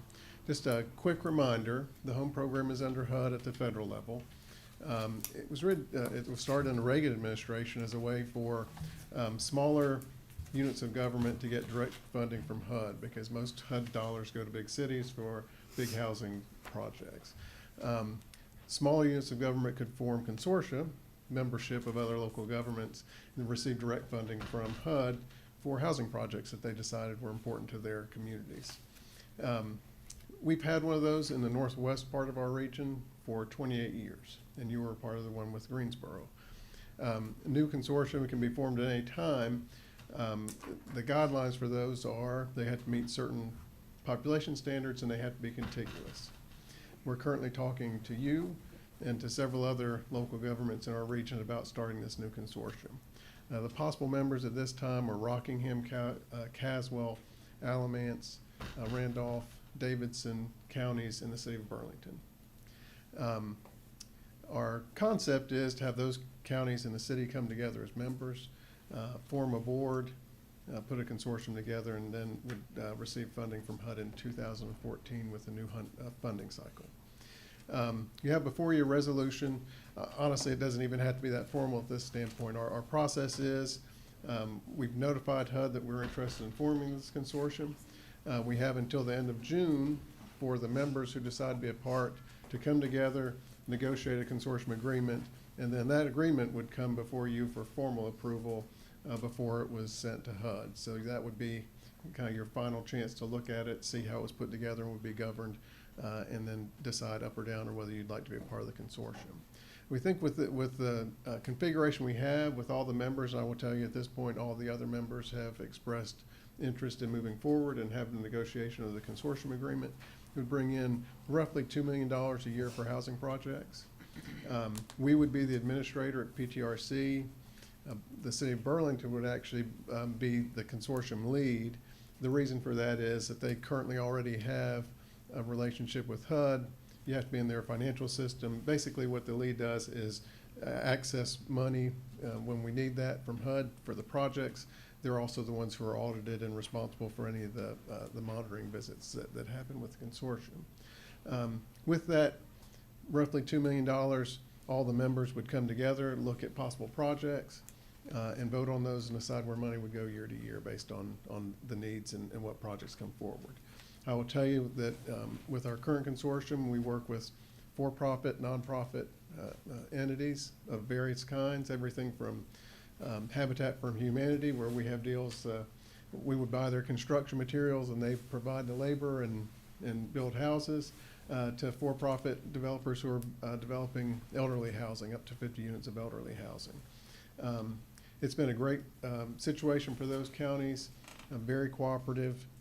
Again, you would realize with $2 million, you aren't doing huge projects in every county every year, but based on the membership, which would, if the members decided, our current configuration with those folks is each county has 2 seats. They all come together, we bring projects forward, and they vote on where projects would be funded based on their needs at the time. It's been a great process for those counties. They get about $600,000 a year in that consortium. We've developed about a little over 800 housing units in those counties, and have put a lot of great properties, quite frankly, on the tax books for those counties and met the needs of those citizens that the counties have brought forward. So that's all I'm asking for today is really the okay from you folks to allow your staff to kind of move forward with negotiations on a consortium, and then probably at the beginning of June, with agreement of all the members, we bring a consortium agreement for you to consider. I'm more than happy to answer any questions. Well, as a new board member, I can't say enough great things about PTRC. This is just one of the many opportunities, federal grant, big money that's possibly out there for all kind of other projects, but it's been a gift for me to be part of this, so I can't support this enough, really. I Mr. appreciate Mason? that. Well, I have no questions, but thank you for what you did. Mr. Turner? This is an old member of PTRC. I would echo Commissioner Thompson's comments. I think this is a great opportunity. Thank you. And I'm an old member of that Yeah. as well. And I agree. I say folks don't want to stay with us long, but. Mr. Chairman, Yes, sir. I've got a question for Matt. I just was curious to find out, how are the funds appropriated among the counties in the consortium? Yeah, so what we do currently, and again, honestly, that will come down to the membership. And so every dollar that's spent is approved by the consortium board, and that would be, I said, in our current configuration, that's 2 appointees per member that make those decisions. A for-profit or nonprofit developer would come to us, or a county or a city would come to us about a possible project. We as staff would package that and try to make that work, and then bring that to the board, and they give it an up or down on whether they'd like to see that funded. You know, it's a great example is, you know, we're working right now in Mount Airy, and we're developing a 20-bed opioid transition house up there, and they're using some home money for that, and the county had some opioid funds they wanted to put in, and they also have a nonprofit that's willing to run that. And so that was all the members coming together and deciding that would be a great resource that multiple counties could use, and they decided to fund that project. But all the funding decisions come from the members. We don't have any say over what projects are funded. Okay, thank you. Any other questions, comments? Do we have a resolution to present? I believe it's in your packet.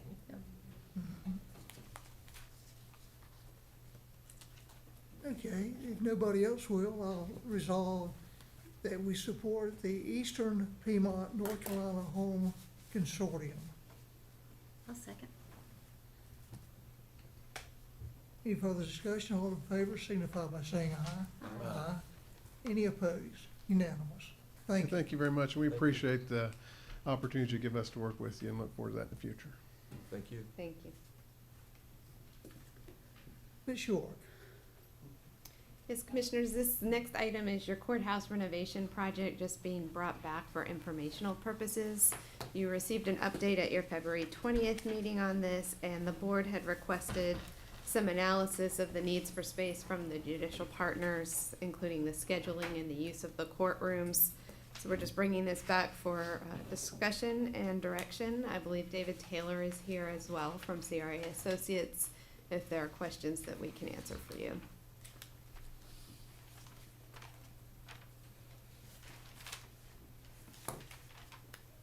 I had a couple of comments, Madam County Manager. We did ask for some information about the operations of the courthouse, how that flows, what courtrooms are used. I understand we got some information about the current use of the current facilities. I think what we haven't seen though is taking that to the next step, which is what I mentioned at the last meeting. If you assume we have a 5th District Court judge, which is likely if we have the space to put that individual, how would the flow look in the new building as currently designed? And we don't have, obviously, architectural plans, but just kind of sort of bubble plans on how we might allocate space use. I think it might be helpful for Mr. Taylor's team to take this information, put it in the court space that they have drawn out, and then bring that back to us to say how this might work on a Monday through Friday schedule, typical Monday through Friday schedule, so we know in the current spaces, is there any overlap? Is there any extra space? What space is there to grow for the future? I think that would really be helpful to this board in understanding what the needs are currently, and then how those needs might be met in proposals that we're speaking about. I understand that, this, there was a comment this morning that a lot of people are just now realizing that we're talking about courthouse expansion. Of course, we've been talking about it for more than a year, but we haven't been ready to take a vote. And so when you get ready to take a vote, things become more concentrated, things become more focused, and people tend to know about things that they haven't paid attention in the past. But I also think that there's time to take a deliberate pace, make sure everybody's up to speed, which is why this board has taken time to make sure that the school system, through the operational review, the oversight committee, kind of review committees, had a chance to look at the various options. And I even said last meeting, I think there's some opportunity to tweak some of these models in terms of payment. But that's why I think we've taken a deliberate pace so that everybody in the community is up to speed. Everybody can weigh in on where they think this ought to land. So I think if we bring back at the next meeting or in the next series of meetings, whatever the process needs to look like, to allow for us to analyze the space that's available, and then also talk more about financing once the school folks have had a chance to look at more specific numbers. Mr. Lashley. Ms. Thompson. I'm just curious, whenever I was on the ABSS Board of Education, boy, we sweated blood and tears to get the bond. 150 for ABSS and a little shy of 40 for ACC. And as someone who's walked those halls and come to a county commissioner meeting when you filled in and David was your chairman, remember? Because you got one of those invitations. I made this really petty little invitation with a school bus on it and presented it to all of them and asked them if they would get on a school bus with me to go look at the buildings instead of reading a cost report. Because what's on paper is kind of like hiring somebody. You just don't read their resume and go, oh my God, they could be like Bin Laden's first cousin. I'm not saying he's a bad guy. But I'm just saying, you really have to go see and get the effect of water pouring out of a ceiling into buckets where kids are trying to walk around. You have to get the effect of opening up a third grade classroom door at Grove Park and pulling behind the door, and there's the entire computer wire system right there out and open for everything. I mean, there's so many things. You could also get the effect of when I first come on the board, I would go to turn time because my children were part of that school system too, and I don't know how many teachers have nasal surgery because of the black mold that was around the windows who have yet to be replaced, but yet we did a $747,000 bridge to nowhere in the back for kids to walk across because it was unsafe once they started checking the other one. I mean, it can go on, and ABSS is far from having their stuff fixed because of not getting all to it all the time. There's so many sites, and I mean, it's just unbelievable wear and tear on buildings with all children and everybody else coming in over for years and years.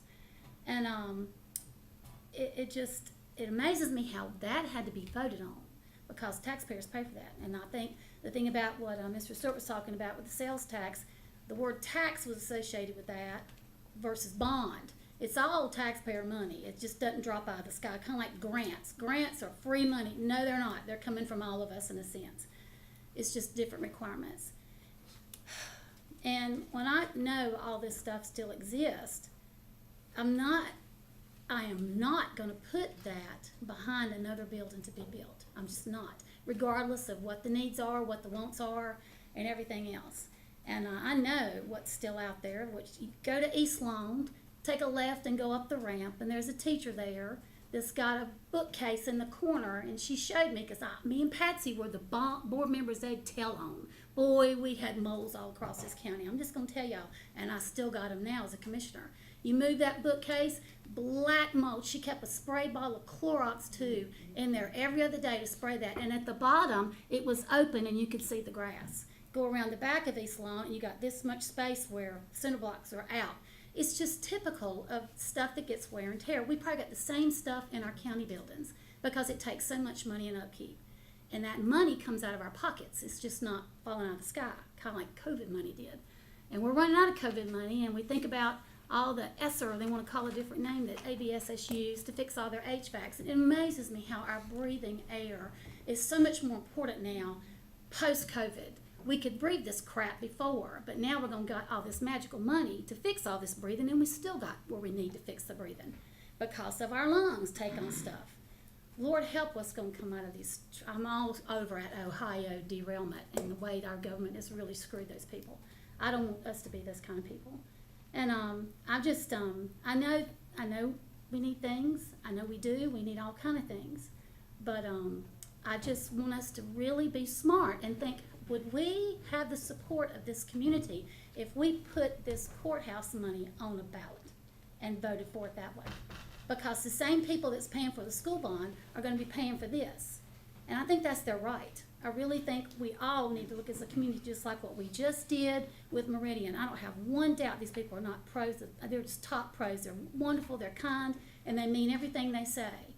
But I don't want to put fees of $100,000 in 4 years up against all those trucks coming in and out of that community that's going to really disrupt that community. I know we need things, but I'm going to always weigh the side of the citizen against stuff like that. Alamance County, wake up! We've got to do zoning, or we're going to be facing this all the time. We got to be really adults here, and make sure we do this right. But that's how I feel about it, and I'm not going to change my mind about this courthouse. I've been married to a lawyer for 35 years. He's practiced law for 45 years. I know how the ins and outs of court go. Everybody's in and out of the courthouse, and we just keep on with crime. I was at the Governor's Crime Commission last week. I sent Scott my emails and my presentations by Governor Easley's son. He's really sharp about gangs, and Lord have mercy, how they're recruiting motorcycle gangs, the cartel is, to bring all this stuff in here and just literally just kill us.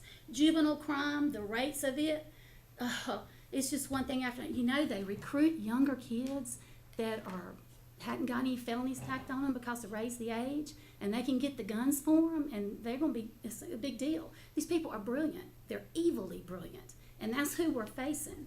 And we just got to open our eyes to a whole lot of things and who we're putting our resources into. I'm all about prevention.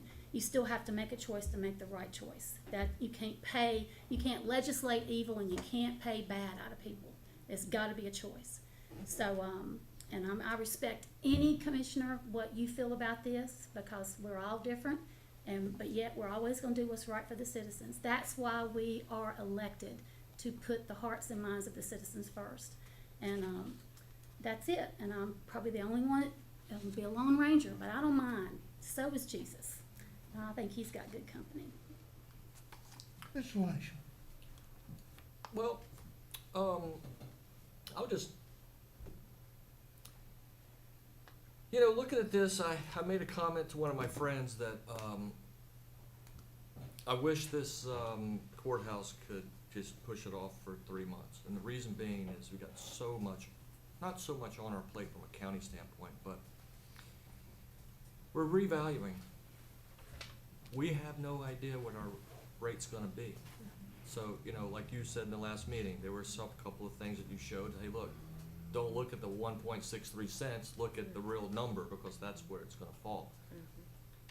And I think maybe we should really, I like what Mr. Turner asked. I think it was a great question.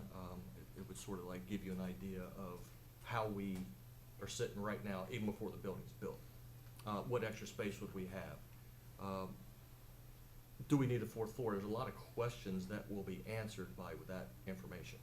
So I'm one of these folks, I think that maybe why don't we just hold off a little bit until I think it would be a whole lot easier on the board, a whole lot easier on the taxpayers to, let's get our reval done, let's get the tax rate done, we have to base our budget on that, and then on July 1st, that's when the gun goes off, that's when the decision needs to be made. Is it gonna hold off on construction? Yeah, 3 or 4 months, but in my estimation, and you can correct me if I'm wrong, it may take 3 months to get CRA to take care of their stuff that they want to do. It might be 3 months before we even have any idea of how this building's gonna look, where it's gonna be, and all the particulars involved. I could be wrong. I've been wrong before. But it just makes me think that we have so much on our plate and we're trying to get so much right. We have expanded our place to be very wrong. Where right now we have a really small opportunity to be wrong because of the new budget. We know what we want to put in. And what I don't want to do is I have a feeling that this construction on the new courthouse is being taken care of right now because of the reevaluation. When you have numbers that are gonna come down our tax rate, the way it's 65 cents now, it's gonna come down to the mid-40s, maybe the low 40s. That's when you could actually have a whole lot of increased spending and it not look like it. Oh, you know, we increased spending from you know, taking away the school board's the ABSS funding. Well, you know, I just want to remind everybody in this room that never was the 8-cent sales tax be a determinant for increased spending for schools. What you have done is you have installed a tax, a school tax, that the voters didn't vote for. And what that 8 cents was done for was it was put in place so we could figure out how much money that we were going to need to pay for this bond that the voters had voted for. And then for 3 years, our taxpayers were charged an 8 cents tax rate. And that we were told by previous county management that that was done because we were going to pay as we go. Did anybody in this room see a decrease of $150 million? Did we go to the bond market and say, okay, we taxed the taxpayers for 3 years and we're going for $150 million for ABSS, but because the taxpayers have spent this money for 3 years, we're going to go to the bond market and get $125 million? Anyone see that? Absolutely not. And then now that the 8-cent tax is in there, we have folks who want us to give all that money to the schools when it was never theirs to start with. Never. It was never posed to the taxpayers, hey, we're going to install this 8-cent tax and it's going to go on forever and the schools are going to get all this money. It was never intended for that. And this is one of the things that was done outside of how we normally take care of our finances. It's my recollection that it goes in the unrestricted fund and we spend it from there. If it's designated for schools, it's the 42 tax buckets. Those are things that the school system gets for their capital needs. And I might say the taxpayer of Alamance County also gives the school system $3.3 million in capital needs each and every year. And I think I've spoke to some of the school board members. That's not going away. That's something that I think that the taxpayers have said that we want to do going forward. Now, if you have roofs that are leaking, I hate to say this, but if you got roofs that are leaking, that's an indictment of the maintenance team. Because roofs don't go bad in a day. Roofs don't go bad in a month. Roofs don't go bad in a year. It's a long-term process. So I think if that's happening in the school system, that's an indictment on the maintenance team. And also, I'd like to remind everybody and the people watching that the taxpayers of Alamance County are only required to maintain the buildings. That's all we're supposed to do. And that's what I think, as commissioners, that's what we want to do. We want to take care of the schools. We want to make sure, but I also want you to understand something. Did you see the gentleman who came in here this morning? How the Burlington School finances their school system? Rivermill Academy, you see how they finance their school system? They're not having these issues with, you know, we gave the school system $8.2 million last time for capital needs. Top 10 projects, we funded 7 of them because we thought that's what needed to be done. But we look at other entities and how they're run. And we pose those and we put those next up to the school system, and we see that the school system's got a failed model. And this 8 cents is just going to increase that failed model because that 8 cents was never ever intended to go, the 5.64 cents was never ever intended to go to the school system for eternity. It was just set up so we could figure out how to finance these bonds. And now that we know, right, Ms. Evans, now that we know what our bill is going to be each and every year on this bond, we know what our bill is. So therefore, the 8 cents tax should go away. It should just go back into our general fund. It should go back into the way we normally collect taxes and how we pay them out. Because we have the money that we need to finance the school bond. And that's where we are at this point by saying that, you know, I just did a couple of calculations when we were talking. Over those 3 years, the county taxpayer spent over $33 million for this school bond. And I can't see where they got a break. I can't see where we got PAYGO, where we asked the bond market, well, we don't need 150 now, all we need is 120. That never happened. And that's why I'm saying this 8 cents needs to go away. This 8 cents just needs to be brushed off because we have figured out how much our bond payment's gonna be. We know how much the bill is gonna be, and we need to take that money and pay the bond And then whatever's left over comes in the coffers is the benefit of the taxpayer. Now, I probably went off on a tangent there, but I think I got everything in that I wanted to say. Mr. Turner. You're good. I would indicate that Judge Ogilvy gave us a printout on usage of courtrooms and things of that sort. So we county commissioners now have that in front of us, Which we asked them to provide. Yeah. which we, and they did. They did a good job. I don't have anything else. Let's go to item 7D, please. All right, Commissioners, this is the financial plan. You had asked at your last meeting for us to provide an additional funding scenario that would allow for the fourth floor of the courthouse, which would increase that project from 67 in your current model to 75 million. So I have that scenario in here for your information. And the board had also asked that staff share the financial model and the options that the board was looking at with the Financial Oversight Committee. That has also been completed. So this is just bringing the same information that you had received. I believe the school board also discussed the various models, and we did want to clarify, as Commissioner Lashley said, that the capital 3.3 million would remain unchanged. That goes to the ABSS annually. The sales tax is not adjusted in any way in the model. That remained constant. It would simply be the 5.64 that was previously allocated to fund the bonds.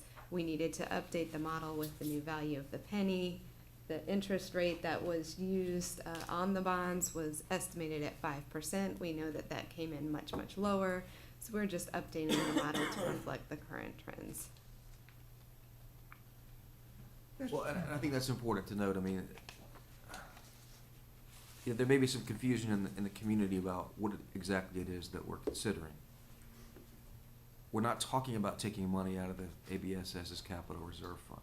Correct. We are talking about reallocating future revenue streams Correct.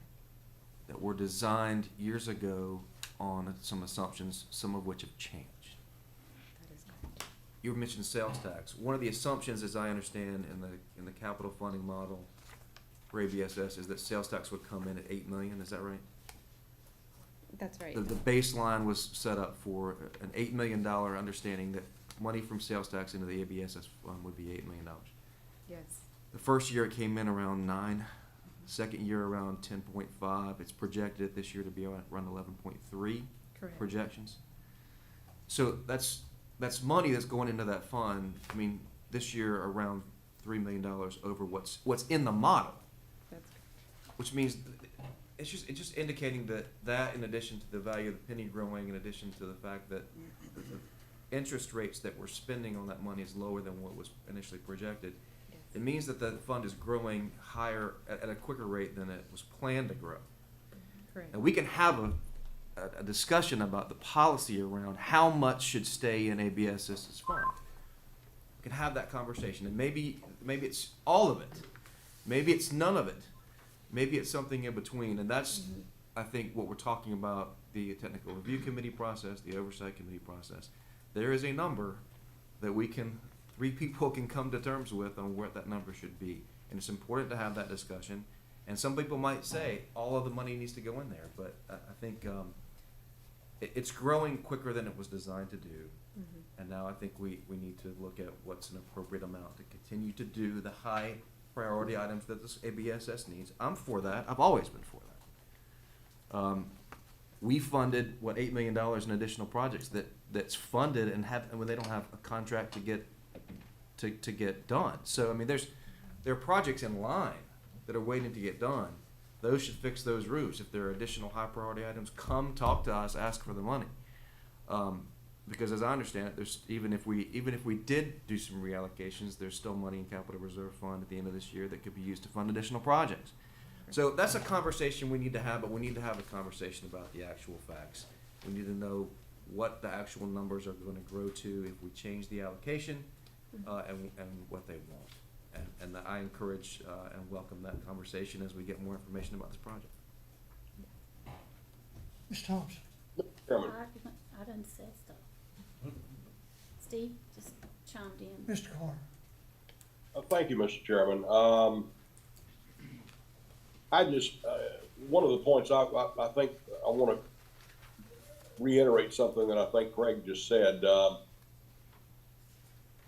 When we allocated those funds for ABSS, the intent was to allocate the money to make the payment on the bonds. And what we did, we accidentally, I guess, I don't know how else to say it, we used a fractional penny instead of the dollar amount. And what we need to do, and that portion of the money being allocated to ABSS was intended to be to cover the debt for the ABSS portion of the bond.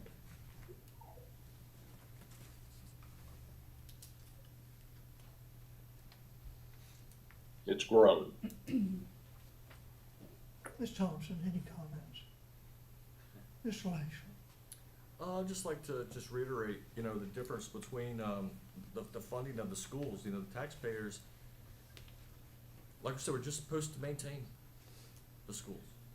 We don't pay the teachers. I mean, the taxpayers do give the teachers a gift by giving them a supplement, an increase in their supplement. But I think that if you look at how different, take the gentleman who came in today about the $6 million he's looking for his first school. That's how private schools fund their stuff. And it just seems to me that private schools have a tendency to take a look at their finances and look a little more stringent on them. I was at the school board meeting for Rivermill a couple months ago, and they allocated $238,000 to buy 2 new buses. They didn't have to borrow the money. They have it. So I'm just thinking, look at the, just look at what the Alamance County taxpayer provides for the school system, and they're gonna pay the bill each month for the bond, like it was designed to, like you said, Mr. Turner. That's exactly what it was designed to do, and now we know what the bill is. We can go ahead and make that payment. And I would suggest to scrap the balance, because basically what you have done here, and not you, not saying you, but the last county management staff basically installed a school tax on our citizens. It was never designed to be that way. It was designed to give enough money to pay the bill each year. And I think now that 5.64 cents has come to fruition, and we have done a good job managing the finances of the county, that our tax base increases, we should understand that we should take that 8 cents away, and it should just go back to, we should just fund the way we normally do it. That was an extreme kind of thing for the board to do, to come in to set an 8-cent tax rate for, before we even went to the bond door to get the money. With taxpayers paid a long time for that. So I think, you know, once again, we should take a look at the taxpayers and just look out for them, and just let's get rid of this 8 cents, because it was designed for a certain way, and it's taking care of that. So let's look at our bond payment, and like you said, Mr. Turner, that bond payment goes up each and every year. And basically, maybe I should ask a simpler question. If someone handed you an $8 million bill, are you going to pay them 9.4? No. The logical question, the answer would be no. So why are you asking the taxpayers to do that? How many school sites? Is it 37 or 38 with CTEC? 38. So it's not one school. It's not one school. It's that many schools across this county, way out or right in the middle, with all kind of issues. They're old. I mean, they're new. They're old. I remember Smith had to get one end done with the foam stuff that you lift up the foundation because the ground was sinking. That's just called construction stuff. That's just called normal. We see that all the time. And that's with the county, with any business. I mean, it's just wear and tear on stuff. And I certainly hope that nobody in this room thinks that a $150 million bond, while you're building a high school on a 100-acre plot for $67 million, was going to let everything else left out of that 150 to fix, while you're adding on to all your high schools, Pleasant Grove and South Mebane. It doesn't take but a second. And with all the other needs that are part of that, maybe the past leadership was thinking about, maybe for once we can get it all done and get it fixed, instead of coming back here and pleading and begging whoever is on this board of commissioners, because I've been in this business since 2012, and I have watched the school board come in here, because I was the person that watched it, and just the attitude between the two boards, like, you know, like, oh, we own this. No, we own this. None of us own it. The taxpayers own it. That's who foots the bill for this. So we don't need to get all like we got all this government problems and powerful. We can tell each other what to do. We need to work together, because it's about kids, and kids are really taking a bad rap nowadays with the stats that's going on with children and all the stuff facing them and all the crime facing them. 2 years of COVID really done a number, on our children. But, you know, I know we're all coming from different areas, and I respect those areas. That's what makes this board work, because we're all different. But sitting on the Board of Education and hearing about and seeing all the stuff that they needed and stuff that they could have done better and stuff that they have done better, just like the commissioners, we can learn from each other all the time as well. We just can't think that one single bond is just going to just like be a pot of gold. It's just going to fix every need we have, because one charter school, which I respect them all, they do a good job, does not have over 20,000 people in it, or a staff in it, or all kind of stuff in it. They're different. That's what makes them good. When I was at Burlington Day School, we didn't get squat from nobody except the parents. We had something called Great Escapes. Every year, we would get in there and raise money. Somebody donated a car, and we'd all bid on it. That's the first time I ever been on a Bahama trip. My husband said, "Why am I having sharp pains going down my arm?" Because I was just waving that flag. I don't need to do auctions. I get carried away. But I watched the parents, only the parents, raise $85,000 in one night, and that was to go toward the extras. And I'm so proud of them for building. I knew BCA would be the first one to go all the way to high school, because they had the people behind them. You got to have that want. And whenever I see Alamance County sign a bond for ACC as well, that tells us where education rates. And we took a hit in education, and we got to do what we can. But I'm going to tell you what, when you walk in a school building, I remember this with Cummins, because I got the title of being Little Blue Paintbrush. Those paint contractors, Todd Thorpe will tell you, were 2 to 3 months late. Cummins got out of school, and it was a mess, because they had to put everything in the middle, get everything out of the way so they could paint. And when they opened Cummins, they still were like that. Imagine being a kid, imagine being a teacher, walking back into your school thinking it's going to be all painted, everything's going to look better. And it's still the same. I went over there, ceiling tiles were lifted. It was a hot mess I got pictures. Oh, I got pictures. And it took forever. Bruce Benson and Brian Feely and me and Patsy went over there and just rode a broom over there going, this is unacceptable for teachers to walk out of school thinking this is going to be okay, and they're going to even a bigger mess. I think our teachers and our kids deserve better. I think we don't do that in our own lives. We don't come in here in a mess, but yet the county taxpayer pays for that. We all pay for it. I'm a county taxpayer, and I want it done right, not half what some people say. And that's why sometimes, like the old courthouse, we talked about that. Wasn't it the jail? Wasn't your jail kind of messed up? Wasn't there stair steps or nothing gone? You want to get that low price, you get that low standard. I don't know why we think we have to get the lowest price, because that's what we're going to get, is the lowest standard. Cheap doesn't always work out. So I just think we need to just think big picture here, and not rob Peter to pay Paul. And I know this is a new pet project, and I know it's coming, and that's fine.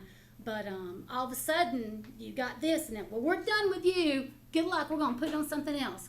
And we need to finish things, and we need to finish them right, so that everybody knows that's the kind of leadership we have, is we're going to make sure it's done right, not have to go back and refix it again. And I mean, I got a little bit of a bias, because I was on the school board, and they didn't do things I liked either. Trust me, I was a big complainer, kind of like now. And but I want it done right, because I think that third grader deserves to breathe really good air, and I think his books need to be right, and he don't be out. I think he needs to have it all. I think just like that high school senior, they got screwed out of their sports, they got screwed out of their prom, they got screwed out of everything during COVID. You wonder why suicide rates in teens is 3 times what it used to be. That's it. Everything has an effect, and we need to think about effects. And there's more to everything than money. If you think you're going to fix things with just money, then we all need to step down, because we got a lot more problems going than just our dollar signs. And I know I'm just rattling, and nobody agrees with me, but you know what? I don't care. I'm going to stand beside the kid all day long, and that's all that matters. My legacy will be a cupcake and a kid on my tombstone. That'll be just fine. So, Don't ask me if I got anything else to say, because I don't, Chairman. I think everybody except for me has had an opportunity, and I'm gonna waive my opportunity. Let's move to 7A, Chamber of Commerce. Sure. All right, Commissioners, we have a new agreement with the Chamber of Commerce. I'm sorry, say that again. We have a new agreement with the Chamber of Commerce for the economic development of the county. And so part of the agreement is a quarterly report that the Chamber provides to me. And so we wanted to take the opportunity to have this first quarterly report presented to the Board of Commissioners. So that's what we're here to do, and Ms. Reagan Girl will introduce her report to you. Good morning, Commissioners. I had to check to make sure it was still morning. It is, I can report. So good morning, I'm Reagan Gurrell, President and CEO of the Alamance Chamber, and Commissioners, it's a pleasure to be with you on this beautiful spring Monday morning. The Alamance Chamber is proud to provide economic development services for Alamance County government and Alamance County businesses. Our public-private partnership over 15 years has resulted in many successes. Alamance County is fortunate to have an industry-leading economic development team that works in harmony with each other and our businesses. Before we dive into industrial recruitment data and successes, I wanted to share our inclusive approach to economic development. The Alamance Chamber is committed to small business and entrepreneurial development, talent and workforce, job creation, and community visioning. I want to highlight a few key components of each of those areas. Oftentimes, access to financial resources is the strongest barrier for our small businesses when they're looking for growth and development. The Recovery Loan Fund was created to address needs of local businesses during COVID-19, which has now transitioned to a revolving loan fund that's expanding access for businesses in need of a business loan. In 2022, our Director of Small Business and Entrepreneurial Development interacted with more than 33 local small businesses. We've never tracked that number before, so we're pretty proud of that. The Chamber continues to be committed to talent and workforce development through our support for the Career Accelerator Program, our participation in the Eastern Triad Workforce Initiative, and through community development. The Chamber supports job creation through business recruitment, existing industry services, strategic product development, and investment in infrastructure. The Chamber plans to lead a community visioning process designated to generate consensus-built strategies for addressing livability factors such as education, housing, cultural arts, health, transportation, and community aesthetics. As you hear, the Chamber is working every day for the benefit of economic vitality for Alamance County. It is now my pleasure to introduce David Putnam, Senior Director of Economic Development, to share more data and stats with you. David? I'll say no, it's bow tie. Yes, it's bow tie. Our state magazine, front page, I'm telling you. Yeah, so for those of you, well, first off, thank you, Commissioners, for allowing me an opportunity to get up here and join you. So there was a reference earlier about the bow tie. We're joking that my new trail name is going to be Bow Tie. I just got over a weekend hiking the Appalachian Trail, so I'm also a little stiff because of that. So if you see me waddling around, that's what it is. I would just like to kind of run through this report that we've prepared for you today, and then certainly this is the first, as County Manager York mentioned, this is the first of many to come. And so certainly if you guys would like to see any revisions in how we present it, any punch points you guys want us to really hone in on, by all means, please offer that, and we'll curate this to fit that need. But to start, I'll just run through kind of industry announcements over the past 5 years that the Chamber has played a part in. And we'll start with industries recruited. So the Alamance Chamber in the past 5 years has helped recruit UPI, which resulted in a $17 million capital investment, 39 jobs. FlexOst, $4.2 million capital investment, 47 jobs. UPS, $262 million investment, 451 jobs.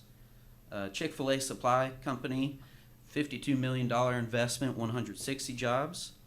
Noah Living, $3.7 million investment and 24 jobs. Sunlight Batteries, $40 million investment, 200 jobs.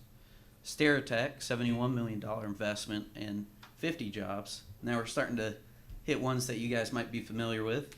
Cosmo I&D, it's what I would like to call a discrete project that we were able to recruit to Alamance County without using public incentives. And then Revere Copper, which is also a discrete project that we're able to recruit to the county without using local incentives. Industries expanded. Honda Power Equipment, $10.5 million capital investment. Lotus Bakeries Expansion 1, $17 million investment. National On Demand, $1.1 million investment. Sandvik Corement, 82 jobs. Lotus Bakeries 2, $62 million investment, 90 jobs. And Lotus Bakeries 3, $84 million investment and 62 jobs. Another thing I forgot to mention, this quarterly report, we're not through the first quarter of this year yet, so it does only capture the period of performance, which is 7/1/2022 up to December 31st, 2022. So our next report out, there will be more relevant and recent information. Other data I'd like to point out, in terms of project engagement, a project is what we would call something that's either a project lead or an industry lead, something that either our team develops, so you guys might find a lead, other citizens in Alamance County might offer leads to us. We would call those projects, and the state might offer a lead. So of all the leads that we had generated in that period of performance, from 7/1/22 to December 31st, 22. We had 40 companies that we interacted with and projects, 32 manufacturing companies, 7 life science or biotechnology companies, and 1 office clerical company. So pretty good volume of traffic. And I've heard in the past this is the most inundated we've been. Obviously, I'm a relatively newer staff member at the chamber, but I'm really proud of what our team's doing and how we're able to move the needle on all the great work. Product development, which is an important part of economic development. If you don't have product, you don't have, that economic development currency to offer to industries. So we helped apply for a Golden Leaf Site program, which is kind of a site readiness program that the Golden Leaf Foundation offers. We continue to investigate potential transload rail facilities in Alamance County. This would be a competitive asset that we can leverage to our advantage that would not use, it would be a competitive asset to levy in lieu of public incentives in the future. I would just say that. It's an infrastructure investment. Meeting with a variety of development groups, about 10 right now, about opportunities across the county. Because of our centrally located position in North Carolina and proximity to, the Piedmont Triad area and the Research Triangle Park, we kind of form this bow tie right in the middle. So we are very development-driven county versus other counties. Some of them are less so developer-driven and have more personal property owners that are able to see the vision of economic development and work with a local economic development unit and advertise their property. Well, because of our central location, proximity to that 40-85 corridor, we are very developer-driven. So working with those developers is a very important tool. Supporting other property owners, including developers, through the NC Certified Sites program, which we're very proud that NC Department of Commerce has rebooted. And as of, again, that performance period, our total square feet available included 3.5 million square feet of industrial space and 1,877 acres of just land ready for industrial development.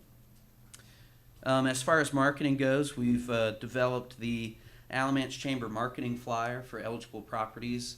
That's if, a personal property owner wanted their property to be listed or advertised to potential industries. They might want to see a catalytic or transformative project. we've developed a tool to allow them to present their property to, these industry opportunities and projects. We've updated the Alamance Chamber's website to have relevant economic development information. We're currently updating the Newcomer's Guide to Alamance County in collaboration with other local entities. We're preparing a launch campaign for the existing industry program we are starting to call Alamance Growth, Access Growth. And we've attended and recruited industries at the 2022 Battery Show up in Novi, Michigan. And as far as workforce development, talent development's a very key part of economic development. We've participated in CAP steering committee meetings. We've participated in regional workforce development board meetings. Carolina Cross 100s, Our State. It's an Our State, Our Work program targeting opportunity youth, those age 16 to 24 that are not in school and not working. How do we activate that talent that's right there in our community and get them engaged? We're preparing, I lost my place. We've prepared industry partners opportunities to connect with the local community college and NC Commerce's new Assistant Secretary for Clean Energy. And we've co-hosted the 2022 apprenticeship graduation and signing ceremony. In small business, a space that we're increasingly and actively engaged in, we've participated in monthly meetings for the Triad Small Business Consortium, including participating in monthly meetings for the Mebane Business Association, monthly meetings for the Alamance Rotary Club, and then monthly meetings for the Women's Resource Center. We've hosted the Alamance Entrepreneur Networking event as well. And in addition to that, 3 individual and independent business networking events, offering entrepreneurs a place to meet and share their ideas with one another and interact with one another is an important part of that ecosystem that we're trying to help foster. We've supported Alamance Community College's search for a qualified SBC director, and we're glad that that position is now filled. And then we've offered one financial resource proposal for a growing business in Mebane. And a financial resource proposal is one that we kind of develop a list of funding streams and other resources. Commissioner Lashley, you had mentioned, the private school system success in developing kind of that financing package. And so this looked very similar to that, where we are directing them to different loan programs, grant programs, SBA 504 programs, and then offering them that development financing technical assistance through that process. And then other strategic initiatives that we've participated in include participating in the Haw River Trail Towns EDA Award Coalition. That was something that I got to dabble in my last job and was subsequently awarded after I left and joined Alamance County. But that's a partnership between TJCOG, PTRC, Alamance County, and Chatham County, supporting and partnering on EPA fiscal year 23 Brownfield Coalition Assessment Grant, supporting local government partners with FEMA, NCDPS, BRIC, FMA applications. That's for, water, sewer, infrastructure primarily, big ticket items like flood walls and I&I problems. Supporting local partners with other EDA grant applications and administration. Participating in a growth modeling study facilitated by PART. Working with the Burlington Graham MPO on transportation, infrastructure, and economic development opportunities. Supporting the Swepsonville Mill Redevelopment Project with the Development Finance Institute. Hosting the Partners in Progress event on August 30th. Co-sponsoring the United Way of Alamance County's Housing Summit in collaboration with MDC Rural Forward. And hosting the Economic Summit on October 13th. And finally, facilitating community leaders retreat subjects, many of which were centered around economic development.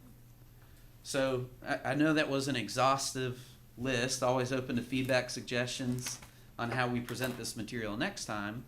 But in the meantime, do you all have any questions for me or the chamber team? Could you give a little more on the transload facility? potential project? What that is and where it is and what it means? Yeah, certainly. So that's a very exciting project.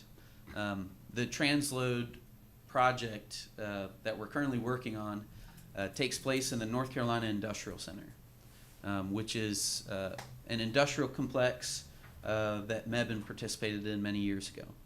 And it all started with Mercedes-Benz, I think is the story. So this facility would be a tremendous asset because, you know, industrial employers that don't have maybe a rail spur tying directly to their facility are without a doubt absent from that luxury. And rail is an increasingly tremendous asset for industrial suppliers, especially.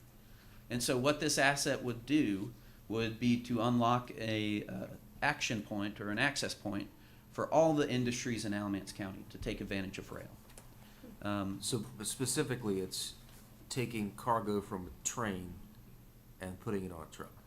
Yes, it's what we would call that is bumping cars, pretty much. So you would do it both ways. You would bump cars from the truck to the train, and you would bump cars from the train to the truck. So it's a tremendous asset. It provides that rail access for industrial employers that would otherwise not have it. And right now they're having to travel to Winston-Salem and Fuquay to take advantage of that asset. And, you know, think about the market that we could pull for that asset here in Alamance County versus sending people to those other areas. And truth be told, those other areas, I haven't seen the numbers, but I would be shocked if they weren't already inundated with proposals, and we would likely draw from some of their market as well for such an asset. So it would be tremendous indeed. Thank you. Ms. Thompson?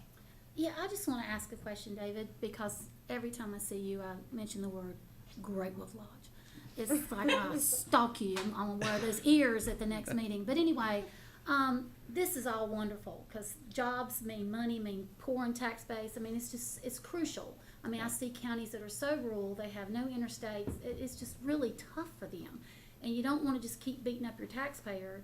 I mean, you really want things. Plus, are we going to be a county that, which all this industry is wonderful, but are we going to be a county that's going to have things that are going to be here that's going to draw other people to come here?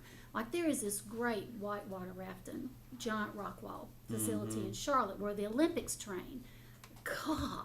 And then, I mean, there are just all kind of different things. Zip line, fun sucker, because you won't agree to nothing. But I'm just saying, are we ever going to get that kind of mindset to market our county so other counties would want to come here, not just to work and be that, which is big deal, massive big deal, because we've got to have it all. But do we see, I mean, like a civic center, when I ran for office, I've got a video out talking about that. Caswell County has one. I mean, we could bring all kind of craft shows, all kind of music, all kind of everything here, trade shows. Why are we going to start thinking that way, or are we just okay with this? I'm asking that as a citizen, because I mean, you know, I want everybody to have fun here. Ballparks to bring in big ball tournaments here. I mean, we used to be the softball capital of the world. I mean, we've had some really strong names that I would love to see us reinvent, so to speak. Yeah. I think you bring up a tremendous point, and something. That's money. That's tourism money. Yeah. Did you have some thoughts you wanted to share? So I think that's a great question, and I think that's something that the community visioning process will bring to light. It's a process that we want the entire community to participate in. What do we want out of the future of Alamance County? So I think those are questions that would be answered during that process. Okay. We already have a lot of great attractions in Alamance County. It makes our job easy sometimes to sell, right? But those are great answers that we think will come out of that process. I mean, look at the new carousel. I know it was all about how much it cost, but look at it. I mean, that is a rock star for our city as far as our county as well. Who has that? We do. And, you know, that's a marketing genius, and you do have to pay for stuff. That look what they're doing downtown near the Paramount Theater. If they build, I saw, you know, projections of that. We have so many opportunities to be different, not just same old, that's a rut people get into. Leadership can get into that. Churches can get into that. We got to take a step out and really market ourselves well. So I'm just asking. Well, I know that you will participate 100% I'm in getting the them process. wolf ears. You gonna have that bow tie and wolf ears. You gonna wear them. And So is Brian Baker. Chairman Paisley, to Commissioner Thompson's comments about the Civic Center, we have, the TDA, I know, has funded through a contract, a study for a Civic Center. Could you just comment briefly on that? Sure. We're undertaking a feasibility study. We've contracted with a consultant. We expect they'll be on site at the end of the month and putting together a committee to look at various sites and help us figure out how the market could support a civic center. Brian, did you have anything else to add? You got it. And the occupancy tax money that comes in from folks who spend the night in hotels. Correct. Could is a potentially source of fund. revenue for. That's correct. For that. Yes. And we'll be looking at various revenue sources to support such a facility, both construction and operations. And however the chamber can support that process, we're Yeah. here to be a partner. Thank you. I just think sometimes people don't know their potential. We see that in everything, and I think we have amazing potential. We just got to go for it. Mr. Lashley. I have nothing but thank you for your presentation. I wrote down a bunch of companies that you had mentioned, and I can understand you guys being proud of that. I mean, you got some really good corporations on that list, so all's not lost. Well, we appreciate that. Thank you for your help. You're a and breath thank of fresh air, David. I Yeah, appreciate absolutely. you. Thank you. You and Reagan, you've done a good job. I want to wind up with saying, a number of things. One, I appreciate what you and you folks are doing currently. You made a tremendous change in what I see as a county commissioner, and you're coming to us as a county on the front end instead of the back end. And I just want to say thank you. We're good. I want to close by saying we appreciate our partnership with you all, and thank you for the opportunity. Thank you for coming. We appreciate it. Thank you very much. Okay, we're going to item 7F. Yes, Commissioners, this is what I'll call Phase 2 or Wave 2 of the opioid settlement. If you recall, about a year or so ago, we came to you and said that a $26 billion settlement had been entered into between the various plaintiffs in the lawsuit related to opioid abuse, and the situation there had resulted in a $26 billion settlement, of which Alamance County was a party. We received roughly $8.8 million as a part of that Wave 1 settlement. This is Phase 2, with several other of the defendants related to the opioid litigation. Specifically CVS, Walgreens, Walmart, and Allergan are defendants in this part of the settlement. This is the second time we would ask you to help us enter into an agreement with others. The way these settlements work is that if we get a certain number of plaintiffs on board, defendants are willing to settle claims based on that. Last time the state had 100% participation in the settlement agreement that was proposed and entered into by Josh Stein. This is our part of that. We need to, by April 18th, enter into the settlement for this Wave 2 section. And based on what the allocation looks like it would be with 100% participation, we would get $7.1 million as a part of our settlement funds with this one. Those funds will be available later this year. So what we're asking for as a part of our effort this time is for you to authorize the manager to enter into the settlement agreement that has been proposed by Josh Stein's crew with the state to allow us to participate in that and receive those funds later in 2023.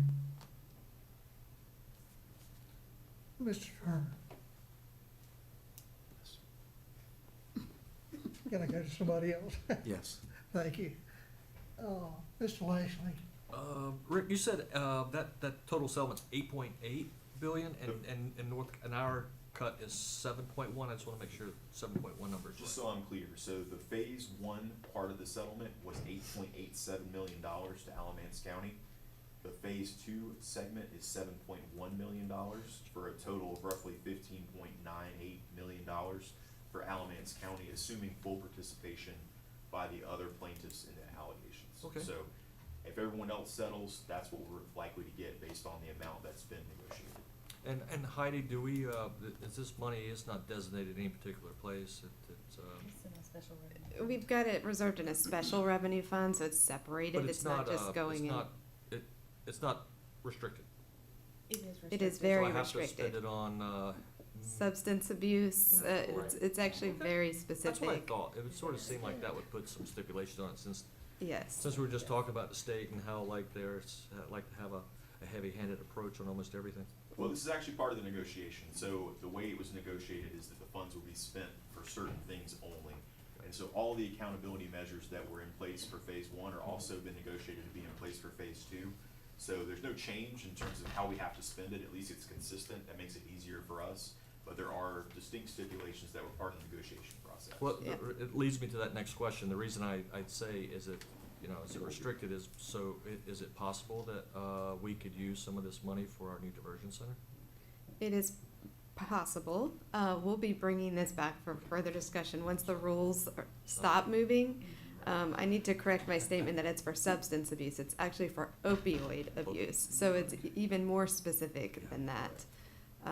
But we will be working on some ideas, and of course, the board will come up with a plan that you can adopt.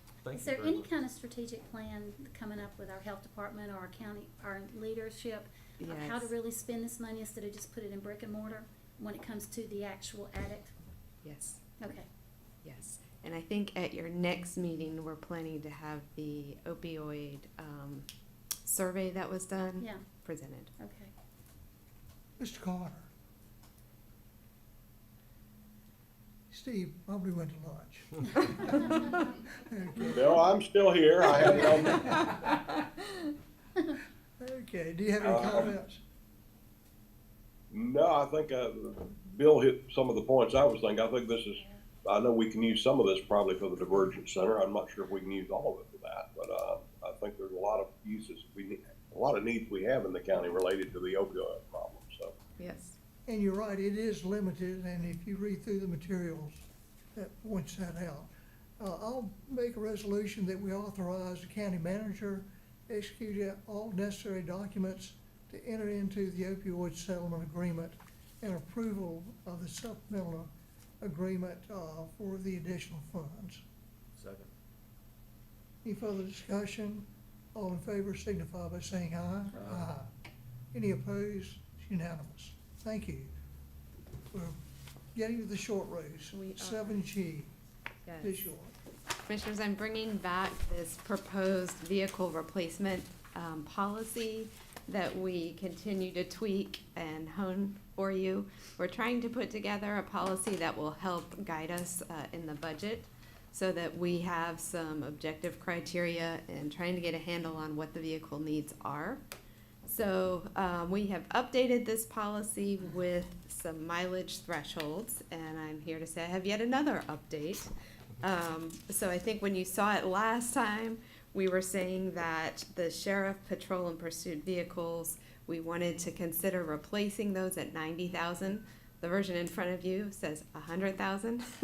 I have since met with the sheriff Friday afternoon, and he's agreed to 125,000. So we're continuing to bump that up a little bit. The other maximum mileage threshold. For vehicle, That's for his patrol and pursuit, so that would reflect 125,000. thank you. The other mileage thresholds have not changed based on what you had seen last time. I don't believe. Sorry, Steve. You had also asked about our current fleet. So the average mileage of our current fleet is 89,000 miles. But when I take out the sheriff vehicles from that, since they represent the bulk of our vehicles, the average mileage is 96,000 currently. And then you had also asked me about the number of vehicles meeting the replacement criteria. So unfortunately, I have the old criteria when I ran this, but it would have been about 76 sheriff vehicles. I think we can safely say that's probably closer to 50 if we increase that mileage of 125. We have 3 ambulances that would meet the criteria for replacement at 250,000 miles. We have 43 trucks, vans, utility vehicles, and then we have 9 cars that would meet the mileage criteria. Also, we're using the vehicle age of 10 as the age threshold on that. So we have quite an aged fleet as well. So open to feedback from the board, wanting to make sure that this is a policy that we're comfortable with. We know that we cannot afford to do everything at once, but this would give us some guidance that we could phase in over time as we work on a budget. This is just miles, this isn't tires. Look, No, don't there's- know nothing about this, just go to the store. But I'm just curious, there's a whole lot, 'cause There's a I can't whole imagine lot. the mileage on tires for law enforcement at the ground they have to cover. Right, Yeah. so in order to keep a fleet meeting these mileage, there's quite a bit of maintenance that would be regularly and ongoing. Does our county do all that, like? We do not, we have to Who's take our it. person? We don't have a person, we don't have a garage. We allow our departments to go to various. We have a contract with Wilson Tire. Oh, Wilson Tire is the contract on the Is tires. that every year, or is that just given, like that person? I don't know, Wilson. So if I'm not mistaken, and Sheriff, you can, speak more, there's a contract and it goes out to bid, and I believe it's renewed every 3 years. 3 years, okay. It was brought to the board, I believe, at the first part of July, that they now have 2 locations, one here in Graham and one out on NC 87 North. That they are, our county vehicles go there for tire replacement. They also go there for oil changes and then any extensive work that would need to be done.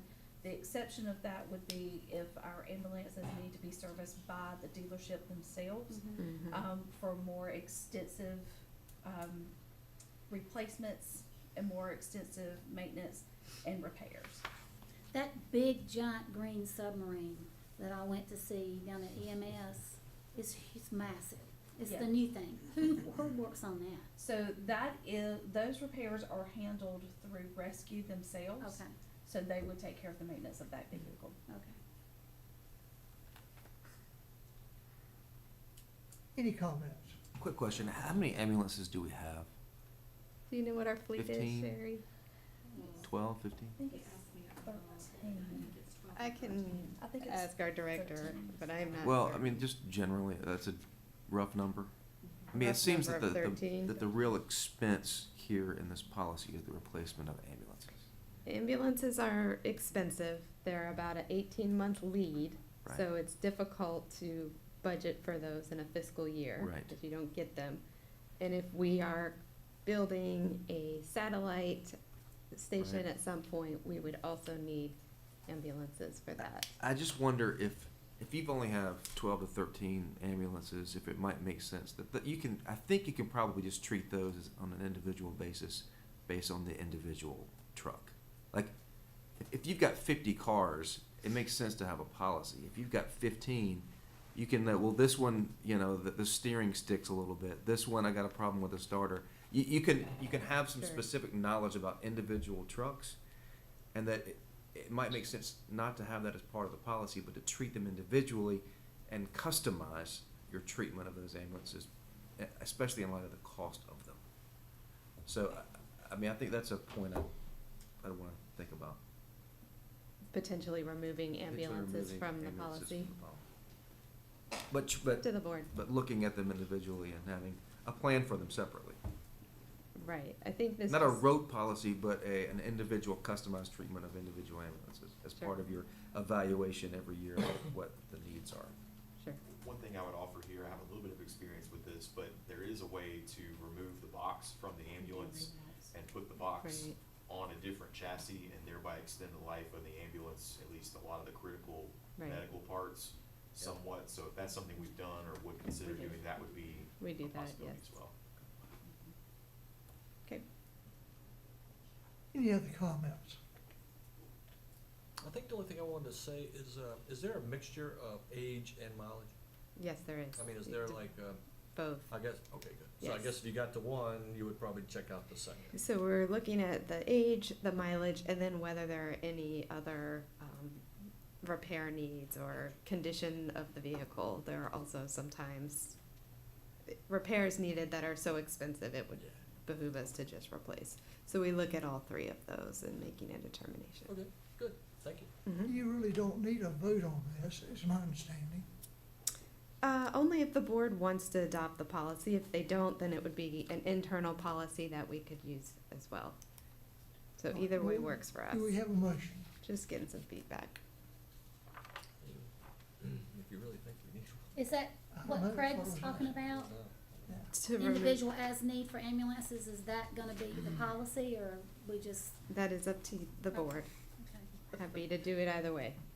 Well, no, I mean, I think that makes sense. No, I yeah. got 3 kids, but they all don't get maintenance at the same time.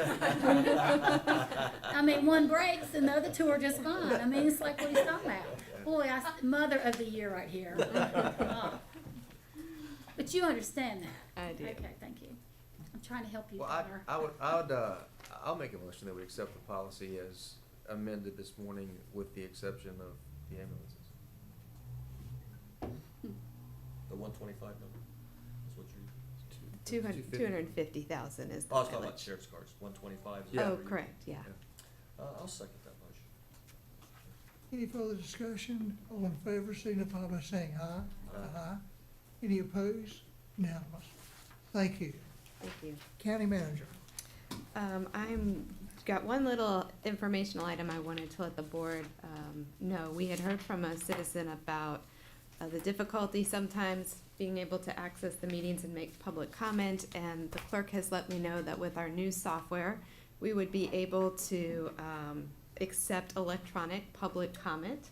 So we're gonna be working on how we market that, what that would look like, but it would allow for folks to submit comments, and then you could see them electronically if they're not able to attend the meeting. So work in progress, but thought that was, might be helpful to our residents who are not able to contribute. Would that be done during meetings, or would it be done outside of the meetings? It would be before the meeting. It'd have to be before the start of the meeting, so they could submit them ahead of the meeting and it could be shared. With the actual presentation would be during the meeting. Yeah, like, so what it would look like when you go onto the portal to view the agenda, they would have the option to go ahead and put their comments out there. So you would actually see what they had already posted. Kind of like Times News comments, or like Facebook Yes. comments. Yes. Okay. So we may be working on that to allow for more involvement in your meetings. Just wanted to make you aware. That's all I had. Thank you. Thank you. Thank you. County commissioners. Ms. Thompson, No. Ms. Lashley, Mr. Turner. One quick comment, Mr. Chairman. I just wanted to hit again the consideration of reallocation of revenue streams currently going to ABSS. I understand the concern in the community. I have kids in public schools. I want safe, clean, attractive public schools. But this board has some work to do to determine the scope of what a courthouse might look like, which necessitates revenue to create whatever that vision is. And we haven't got a consensus on that, what that is yet. So I would just encourage everyone to understand that we understand the concern, that I understand the concern, but to wait until we get specific numbers, both in terms of what's projected to go into the capital plan as it exists now, and what the actual options may be in terms of funding. Because before we have lots of different options, we have lots of different funding models. Let's wait till we have a specific proposal and see what that number is with no change and what that number is with some change potentially. And then let's have that conversation. I do have a question, not question, but just comment. Thank you. I was looking at, there was a post on Facebook from like Swepsonville, and their ballpark, it's, I've played many a ball tournament, it's back in there close to the river that comes in there, and they're needing a great lot of work, cause it's all wood, and wood wears out sooner or later. And I was just curious, because I'm very in support of our county helping some of our rural ball fields really build themselves back up so that community will be strong with activities for young people. And I'm sure this is gonna be a chunk of change, and Swepsonville is not New York City. No, we don't have a New York City in this county. Is that ever a project, because I'm really, as my pastor says, meddling, but is that ever some kind of project that we can collaborate with them? Because talk about mental health and art money and all this other stuff, is that ever something that we could have talks with them to help them with something like that? Because, you know, it's just not all concrete, it's wood, it's out in the woods, it's ball fields, it's everything to really get good, healthy environments for our entire county, so kids will have somewhere to go and their parents can sit in the stands and watch them instead of they're on the streets. I mean, that's just what it is nowadays. And I didn't know if this is, I mean, I'm sure this is really meddling, but I didn't know if this is something that our county would ever have a conversation about to see if there's some way we could help them to achieve that, because that's a real anchor in that community. I mean, I'm just asking this question, that's all. I just need to be a fairy godmother and have a wand. That's what we need, so, just asking, just putting it out there. Comments? No, sir, I've spoken enough today. All right, Mr. Carter, None at this time, thank you. and I'm waiving as well. County Attorney. Nothing for me in open session today, but we do have a couple of closed sessions for you to consider today. The first would be under 318.11A4 related to the expansion of industries and the discussion of economic development incentives that are related to that. And the second would be under section A3 related to consulting with an attorney to discuss attorney-client privilege matters about Allison Allison et al. V. Allen et al. And other legal matters with which the county is related. I'll move that we go into closed session. Second. Motion second, all in favor signify by saying aye. Aye. We're now in closed session.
Okay, we are out of the closed session. We took a vote to get out just a minute ago.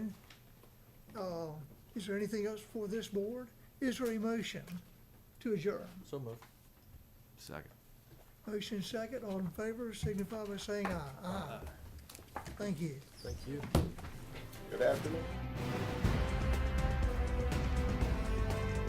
Thank you for watching the Alamance County Commissioners Meeting. Commissioner meetings typically occur on the first and third Monday of each month in the Commissioners' Chambers at the County Office Building at 124 West Elm Street in Graham. The first Monday meeting begins at 9:30 a.m. and the third Monday meeting begins at 6:30 p.m. Changes to the meeting schedule will be posted on the county website at www.alamance-nc.com. The video of this meeting will be broadcast on LocalGov TV. Please go to www.localgovtvnc.com for more information about their schedule and to see more videos produced by your local governments. You can also access this meeting through our YouTube channel at www.youtube.com/Alamance County NC or by clicking the YouTube link on the county website. Technical questions regarding this meeting's broadcast or production may be sent to our county webmaster at webmaster@alamance-nc.com. This address is for technical questions only. Comments and questions about the content of this meeting may be made to the commissioners themselves. You can find their contact information at the Alamance County website at www.alamance-nc.com. There, you can click on the link that says County Commissioners to learn more about the commissioners, read minutes and agendas of commissioner meetings, and find other information about the county commissioners. You can also send mail correspondence to County Commissioners, 124 West Elm Street, Graham, North Carolina 27253. Again, thank you for tuning in to the Alamance County Commissioners Meeting. Thanks for tuning in. If you're watching on YouTube, be sure to hit the subscribe button to stay up to date on all our latest video content. If you're watching on LocalGov TV, be sure to visit their website to see all of the content made for you by your local governments.